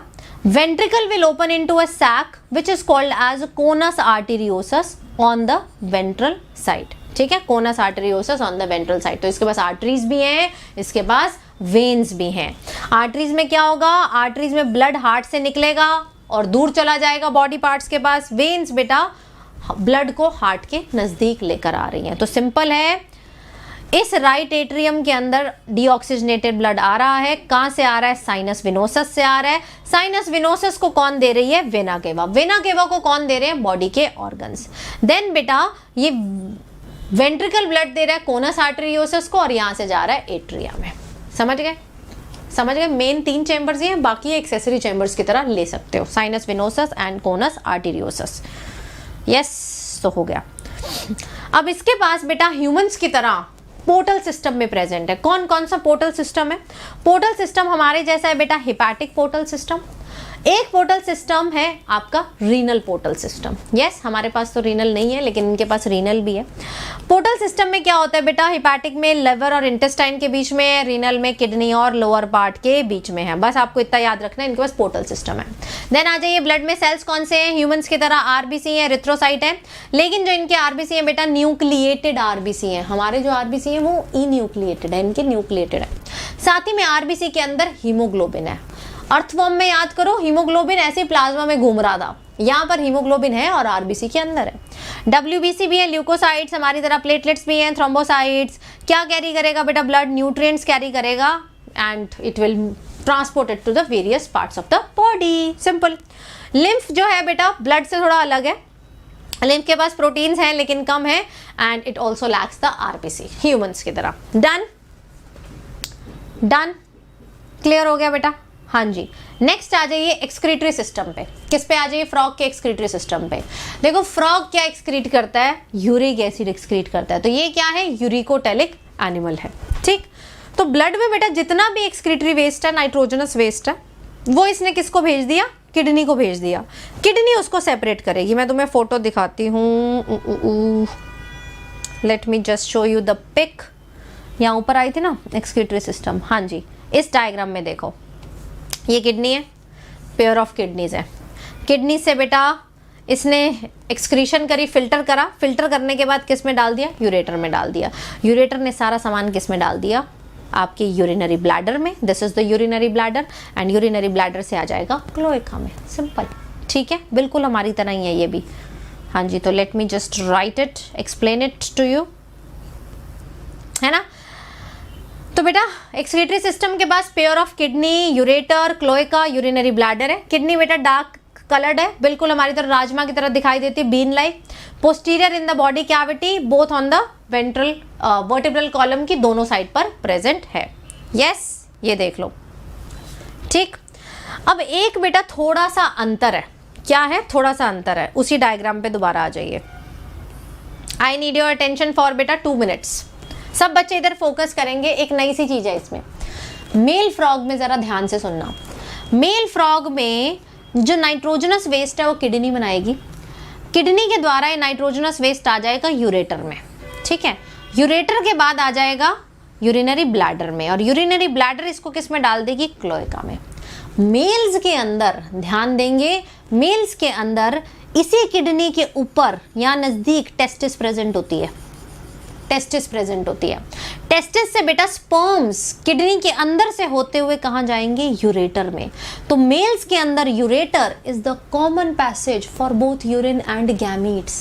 Ureter is the common passage. जैसे ह्यूमंस में urethra is the common passage, urinogenital duct बना रहा है, यहाँ पर भी मेल्स में यूरिनोजेनाइटल डक्ट बनाता है।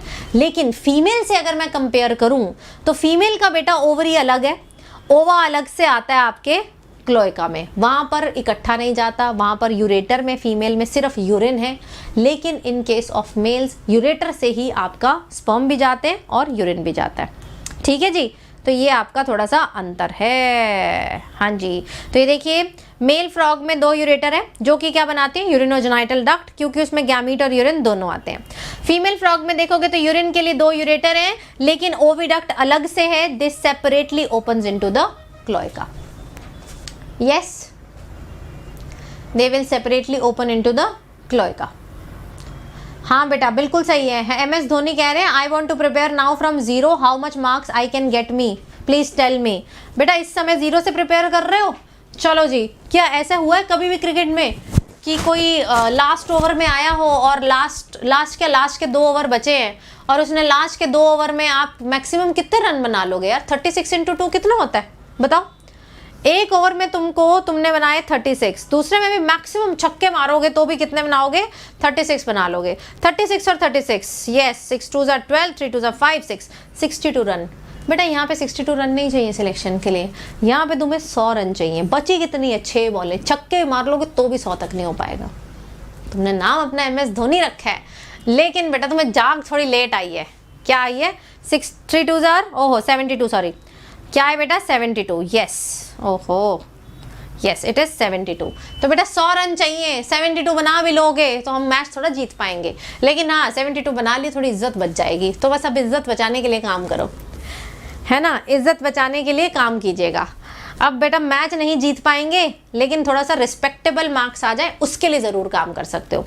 दूसरी चीज़ बेटा आप लोगों को लग रहा है कि हम ये क्यों पढ़ रहे हैं, क्यों मतलब फ्रॉग और अर्थवर्म, जब NTA ने क्लियर बोल ही दिया है कि नहीं आएगा। बेटा NTA ने पहले भी ये बात बोली थी, लेकिन फिर भी आ गया था। है ना। एनटीए ने पहले भी ये बात बोली बट फिर भी उन्होंने डाल दिया, चाहे सेक्शन बी में डाला बट फिर भी डाल दिया। लोगों ने ये कह के छोड़ दिया कि यार एनिमल किंगडम का पार्ट है, लेकिन एनिमल किंगडम में इतना डीप तो है ही नहीं एनसीईआरटी में, है ना। तो इसीलिए मेरे ख्याल से तुमको एक भी नंबर एटलीस्ट बायो में तो नहीं छोड़ना चाहिए, क्योंकि ये सबसे ज़्यादा स्कोरिंग सब्जेक्ट है। और यार मेहनत करो, क्यों भाग रहे हो तुम लोग ना, भागते हो कि मैं प्रैक्टिकल्स नहीं करके जाऊंगा पहले बाकी तो कर लूँ, मैं ये नहीं करके जाऊंगा पहले बाकी तो कर लूँ। यार each and everything is important, question can be asked from anywhere. तो मेहनत से अगर तुम भागोगे ना कि बिना इसके बता दो कैसे हो जाएगा, बेटा बिना मेहनत के कभी कुछ नहीं हो सकता। Always be very brave, always be ready for the मेहनत that this big test demands from you, ठीक है। और इतनी मेहनत करो बेटा, इतनी ज़्यादा मेहनत करिए कि जब बेटा आप खड़े हो ना तो उस रूम में कोई बैठ ना पाए, राइट। तो ऐसा प्रूव करके दिखाओ। चलिए, तो ये बात होगी बेटा एक्सक्रीटरी सिस्टम की, ये हमने देख लिया। देन बेटा इसके पास हमारी तरह कंट्रोल एंड कोऑर्डिनेशन सिस्टम है, proper nervous and hormonal coordination है। नर्वस सिस्टम में इसके पास हमारी तरह सेंट्रल नर्वस सिस्टम है, पेरिफेरल नर्वस सिस्टम है और ऑटोनॉमिक नर्वस सिस्टम भी है। सेंट्रल नर्वस सिस्टम में ब्रेन है एंड साथ में क्या है बेटा, स्पाइनल कॉर्ड है। उस लाइन को दोबारा सुनना बेटा, बहुत डीप लाइन बोली थी मैंने। पेरिफेरल में क्रेनियल और स्पाइनल नर्व्स है। क्रेनियल नर्व्स का नंबर थोड़ा बेटा हमसे अलग है, तो ये चीज आपको याद रखनी है। They have 10 pair of cranial nerves. कितना है? 10 pair of cranial nerves. And then spinal nerves है। सिंपैथेटिक और पैरासिम्पैथेटिक सिस्टम भी है। हार्मोनल में देखें तो बेटा इनके पास पिट्यूटरी ग्लैंड है, थायराइड ग्लैंड है, parathyroid, thymus, pineal, pancreatic, islets, adrenal and gonads भी प्रेजेंट हैं, ठीक। ब्रेन जो है बिल्कुल हमारी तरह किसके जैसा प्रेजेंट है, क्रेनियम के अंदर प्रेजेंट है। एक प्रॉपर ब्रेन बॉक्स है जिसके अंदर आपका बोन्स से बना हुआ ब्रेन प्रेजेंट है। देन आते हैं बेटा सेंस ऑर्गन पे। फ्रॉग को बड़ी चीजों के बारे में पता चल जाता है। फ्रॉग के पास बेटा आईज है। सबसे पहली चीज ये सिंपल आईज है। ये क्या है? सिंपल आईज है। जैसे कॉकरोच के पास क्या थे? कंपाउंड आईज है। सिंपल आईज है, बाहर की तरफ ऑर्बिट स्कल में प्रेजेंट है, ठीक है। साथ ही में बेटा इसके पास ईयर के नाम पे क्या है? टिम्पैनम है। They don't have pinna. Pinna नहीं है। पिन्ना किसका प्रॉपर्टी है? मैमल्स का प्रॉपर्टी है। Tympanum represents the external ear, no pinna. इसके बाद जस्ट इंटरनल ईयर स्टार्ट हो जाता है, ठीक है। External ear is absent. Then बेटा इनके पास नॉस्ट्रल्स भी है सेंस ऑर्गन के नाम पे एंड माउथ है। Ear is the organ both for hearing as well as balance, just like that of human. तो टच के लिए बेटा इनके पास सेंसरी पैपिलेज है। टेस्ट के लिए टेस्ट बड्स भी हैं। स्मेल के लिए नेजल एपिथेलियम है। बेटा ये प्रॉपरली बने नहीं हुए कि हम मतलब स्ट्रक्चर बनाएंगे ह्यूमंस की तरह। ये सिर्फ सेल्स का गुच्छा है। क्या है? सेल एग्रीगेट्स हैं around the nerve endings. Then देखने के लिए बेटा इनके पास वेल डेवलप्ड क्या है? आईज है, ठीक है। एंड हियरिंग के लिए बेटा क्या है? Tympanum with the internal ears है। These are the well organise structure. Getting my point? सिर्फ इनकी आंखें और जो कान है वो वेल डेवलप्ड है। बाकी टच के लिए रिसेप्टर्स हैं, टेस्ट के लिए भी हैं, स्मेल के लिए भी है, but those are just aggregates of cell. अभी वो अच्छे से नहीं बने हैं। देन आ जाइए बेटा रिप्रोडक्टिव सिस्टम। इसका रिप्रोडक्टिव सिस्टम अर्थवर्म के जैसा कॉम्प्लेक्स नहीं है। इसका रिप्रोडक्टिव सिस्टम बेटा क्या है? बहुत ही सिंपल है। मेल के बारे में बात करते हैं। देखिए मेल रिप्रोडक्टिव में सिस्टम में सबसे पहले क्या आ रहा है? टेस्टिस आ रहे हैं। पेयर टेस्टिस है, 2 प्रेजेंट है, ठीक है। तो क्या है बेटा? आपकी वासा डिफरेंशिया। ये देखो यहाँ पर पेयर ऑफ टेस्टिस दिख रहा है। ये टेस्टिस है, ये टेस्टिस है। जनरली एक टेस्टिस से एक वास डिफरेंस निकलती है, बट यहाँ पे बेटा 10 से 12 क्या निकलती है? वासा इफ्रेंशिया निकलती हैं। यस, हाँ जी। तो इधर देखिए, so they have pair testis, from there 10 to 12 vasa efferentia will come out. And then बेटा ये वासा इफ्रेंशिया जाके खुल जाएंगी किडनी के अंदर। कैसे? Via bidders canal. तो तुम देखो टेस्टिस ऊपर है लेकिन वासा इफ्रेंशिया किडनी के अंदर क्या डाल रही है? प्रॉपर स्पर्म्स को डाल रही है। कैसे खुल रही है? इसका नाम पेपर में आ जाता है, that is via bidders canal. तो टेस्टिस ने स्पर्म बनाए, वासा इफ्रेंशिया बेटा बिडर्स कैनाल के द्वारा किडनी में खुल गई। यस। एंड देन बेटा वहां से स्पर्म कहाँ ट्रैवल करेंगे? Urinogenital duct. यूरिनोजेनाइटल डक्ट से ओपन हो जाएंगे आपके डायरेक्टली क्लोएका में। तो urinogenital duct in male is a common duct which carries both urine plus sperm. बेटा क्या लगता है ये स्पर्म्स को फीमेल की बॉडी के अंदर इंसेमिनेट करते हैं, पानी में डालते हैं? बताइए। यस, हाँ जी बताइए क्या करते हैं बेटा? ये यूरिन को, ये स्पर्म्स को पानी में डालते हैं, फीमेल की बॉडी के अंदर इंसेमिनेट नहीं करते हैं। ठीक है, चलिए।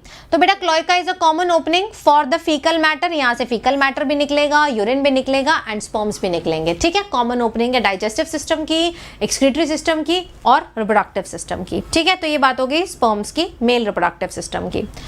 Right, they will release their sperm outside in the water. Then आ जाइए बेटा female reproductive system. Female reproductive system में कोई कनेक्शन नहीं है किडनी से, कोई लेना देना नहीं है। यहाँ पे देखिए क्या रिलीज हो रहा है बेटा, ये ओवरी प्रेजेंट है, ओवरी में क्या बन रहे हैं, ओवा बन रहे हैं। अब ये ओवा बेटा एब्डोमेन में रिलीज कर देंगे, बाहर रिलीज कर देंगे। यहाँ पे ओवा आ रहे हैं, यहाँ पे ओवा आ रहे हैं, किडनी के अंदर कुछ नहीं जा रहा है। ये ओवा को कौन पिक कर लेगा, ये funnel. Yes, this is the funnel of the oviduct. ठीक है, ये हवा में ओवा घूम रहे हैं, यहाँ से बेटा निकल के आपके ओविडक्ट में एंट्री लेंगे एंड ओविडक्ट इनको लेकर कहाँ पर ले आएगी, सीधा क्लोएका के अंदर ले आएगी। तो इस तरीके से बेटा यहाँ पर ओवा बनते हैं। तो बड़ा सिंपल है, they have a pair of kidney, they have pair of ovaries near kidney, ovaries से निकला, ओवरीज के नजदीक है पेयर ऑफ ओविडक्ट, कनेक्शन नहीं है कोई, and then this will open into cloaca separately. तो ये डिफरेंस तुम याद रखना। ओके, अब बेटा mature female can lay approximately 2500 to 3000 ova at a time. तो तुम इमेजिन करो बेटा फ्रॉग्स कितने सारे एग्स रिलीज कर सकते हैं। और बेटा साथ में ओविडक्ट से ना एक जेली लाइक सब्सटेंस भी आता है। क्या आता है, जेली टाइप सब्सटेंस आता है। वो क्या करता है कि जो फीमेल का क्लोएका से एग्स निकलेंगे उनके ऊपर जेली लाइक स्ट्रक्चर बना देगा, ताकि एग्स बिछड़े ना, एक साथ इकट्ठे रहे, ताकि कुछ तो फर्टिलाइज हो जाए। राइट गाइज, चलिए। तो एक टाइम पे 2500 टू 3000। अब बेटा यहाँ पे ध्यान दीजिए, ये जो एडल्ट फ्रॉग है, इन एडल्ट फ्रॉग ने क्या परफॉर्म कर रही है, पानी में जाएंगे।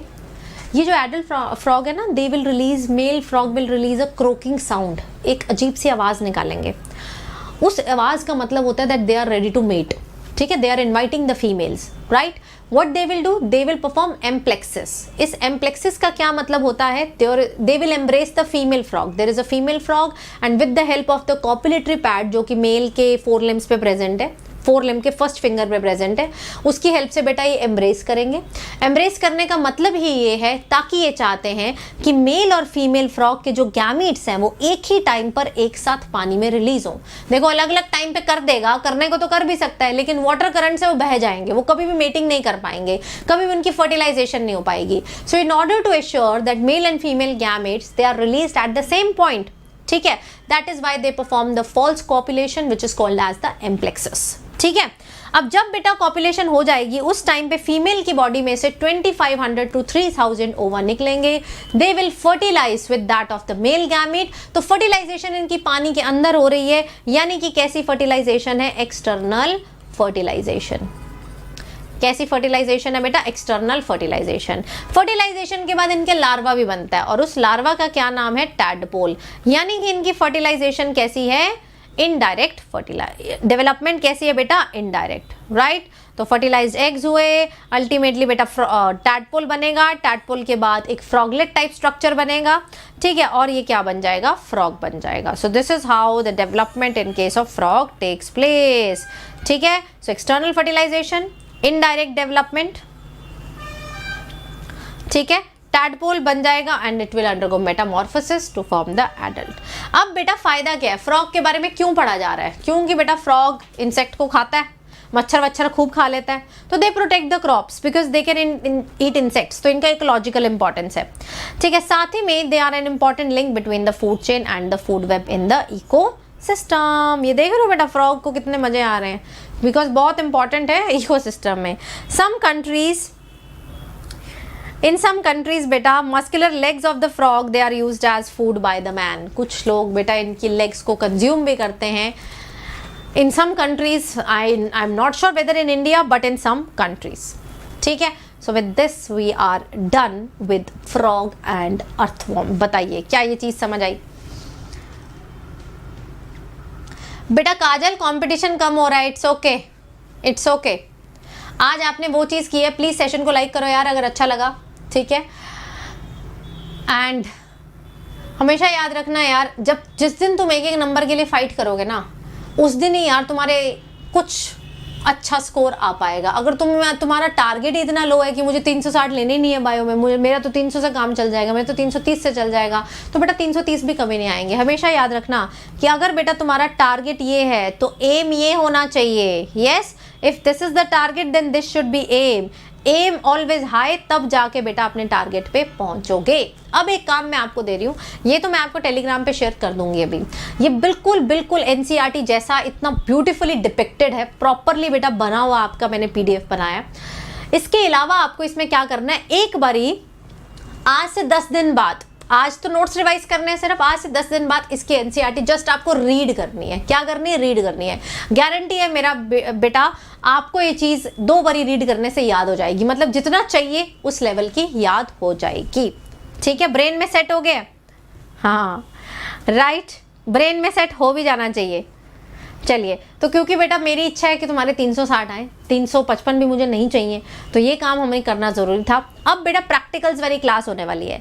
ये प्रैक्टिकल्स वाली क्लास होगी आपकी कल शाम को 4 बजे। क्या सबने इस सेशन को लाइक कर दिया जो यहाँ पे पिन कराया हुआ है? वो स्पेशली कल बेटा मैंने रखा है, जितने क्वेश्चन मैं बना सकती हूँ प्रैक्टिकल्स के मैंने उतने क्वेश्चन बनाए हैं। एक रिक्वेस्ट है, वो प्रैक्टिकल्स एक बार प्लीज रीड करके आना। मैं समझाऊंगी क्लास में, बट हम क्वेश्चन ज़्यादा करेंगे, क्वेश्चन के थ्रू उसको समझेंगे। All the possible question from out of NCERT we are going to discuss.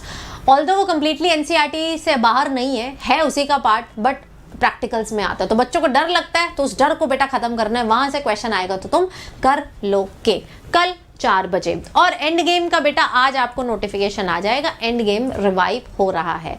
ठीक है, आपके लिए जो फाइल्स मैंने इतनी मेहनत की है वो डेफिनेटली फाइल्स आपकी तरफ जाएंगी।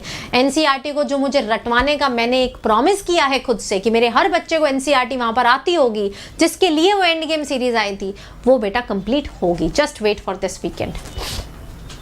ओके चलिए, तो एक इन्फॉर्मेशन है बेटा सबके लिए। इन्फॉर्मेशन ये है कि यार आपके लिए फ्री मॉक टेस्ट बेटा हम लेकर आए हैं। Yes, absolutely free of cost. क्या सबने एनरोल कर लिया? एक बारी मुझे बता दो, फटाफट से सेशन को लाइक करो एंड मुझे बताओ कि AIMT में एनरोल किया। All India mock test completely free of cost है। 4 मॉक टेस्ट बेटा मिल रहे हैं, संडे से स्टार्ट हो रहा है। कब से स्टार्ट हो रहा है? 26 को होगा, 2 जुलाई को होगा, 9 और 14 जुलाई। अब इससे बाद क्या मॉक टेस्ट दोगे यार, 17 जुलाई को तो पेपर है। 26, 2, 9 एंड 14 जुलाई को है। ठीक है, बेस्ट मॉक टेस्ट बेटा आपके लिए बनाए गए हैं नीट के न्यू पैटर्न पे, जिसमें आपको रैंक प्रेडिक्टर भी मिलेगा एंड साथ में प्रॉपर टेस्ट रिपोर्ट भी मिलेगी। तो इसका लिंक बेटा मैंने आपसे टेलीग्राम पे शेयर किया था और शायद डिस्क्रिप्शन में भी है। सीप लाइव कोड लगा के सब बच्चे इसमें फ्री मॉक टेस्ट में जरूर एनरोल हो जाए। साथ ही में बेटा मेरा नया बैच स्टार्ट हो गया है, नीट की नीव बैच, जो बच्चे 2024 और 3 के लिए एम करने वाले हैं। 2024 और 2023 के लिए बेटा ये बैच है, तो सब बच्चे इसमें एनरोल कर सकते हैं, क्योंकि अभी आपके पास एक ऑफर है। ऑफर ये कहता है कि प्लस और आपके आइकॉनिक का सीबीएसई के साथ कॉम्बो ले सकते हो। कॉम्बो लोगे तो अप्रॉक्सीमेटली 40% ऑफ है एंड साथ में एडिशनल 1 मंथ का ऑफ एक्स्ट्रा एक्सटेंशन भी है। ठीक है, तो ये दोनों चीजें बेटा आपको कोड से मिल जाएंगी। इस सीप लाइव कोड से मैक्सिमम डिस्काउंट एंड सारे ऑफर्स बेटा यहाँ पर लग जाएंगे, और इससे तुम मेरे बैच के क्या सब बैच के टीचर्स का फिजिक्स केमिस्ट्री बायो सब कुछ पढ़ सकते हैं। ठीक है बेटा, हाँ जी। साथ ही में जब सब्सक्रिप्शन लेना तो कोशिश करिए आइकॉनिक ले, क्योंकि आइकॉनिक में आपको पर्सनल मेंटोर मिलता है, मेंटोरशिप मिल जाती है। कोई भी लेक्चर बेटा मेरा डिटेल में देखना हो, जो बच्चा मुझे पहली बार ही देख रहा है, any lecture that you want to see in detail, मैंने लिंक ट्री पर आपकी प्रॉपर से प्लेलिस्ट बना रखी है। लिंक tr.ee/seep.pahuja एक प्रॉपर बेटा प्लेलिस्ट बनी हुई है। उस प्लेलिस्ट में जाके तुम चैप्टर पे क्लिक करो, चैप्टर पे जाओगे, सारे लेक्चर्स तुम्हें लाइन से लगे हुए मिल जाएंगे। जो भी पढ़ना चाहते हो, रिवाइज करना चाहते हो, वहाँ पे कर सकते हो। वहाँ 11th की अलग है, 12th की अलग है, और ड्रॉपर्स के लिए क्रैश कोर्स अलग से मैंने रखा है। ठीक है, सो सेशन अच्छा लगा हो तो यार लाइक करना। ये चीज़ ऐसी है जो तुम्हें कोई पढ़ाता नहीं है, कोई ना ही पढ़ाएगा। सबको लगता है नहीं आएगा, मुझे भी लगता है यार, मुझे भी 95% लगता है नहीं आएगा, लेकिन मैं वो 5% भी क्यों छोड़ूं? मेरे बच्चे वो 5% के लिए भी रिस्क क्यों खेले? मेरे माइंड में बस ये है कि अगर वो एक भी आया तो वो एक भी हम ना छोड़ के आए। 360 टारगेट है, 355 टारगेट नहीं है। ना वो मेरा है, ना ही बेटा वो आपका होना चाहिए। राइट, तो अब मिलते हैं अपने कल all possible questions from the practicals वाली क्लास में। लिंक यहाँ पर है, जिसने अभी भी उसको लाइक और नोटिफाई मी पे क्लिक नहीं किया है, रिमाइंडर नहीं लगाया है, वो प्लीज़ इसका लगा लेना। ठीक है, सेशन अच्छा लगे तो लाइक करिए एंड कमेंट जरूर छोड़ के जाइएगा। ये ब्यूटीफुल नोट्स और ये सब करने में बेटा टीचर का बहुत एफर्ट जाता है, तो I really feel motivated by seeing the way you comment and bye liking the content. If you do like, be honest with your comments, I personally read all of them. तो वो बेटा एक teacher का, एक mentor का दिन बना सकते हैं, ठीक है। चलिए मिलते हैं बेटा, टेक केयर, पढ़ाई करते रहिए। आई एम श्योर तुम फोड़ने वाले हो, खुद पे भरोसा रखो, तुम इस बारी निकाल दोगे। Thank you so much.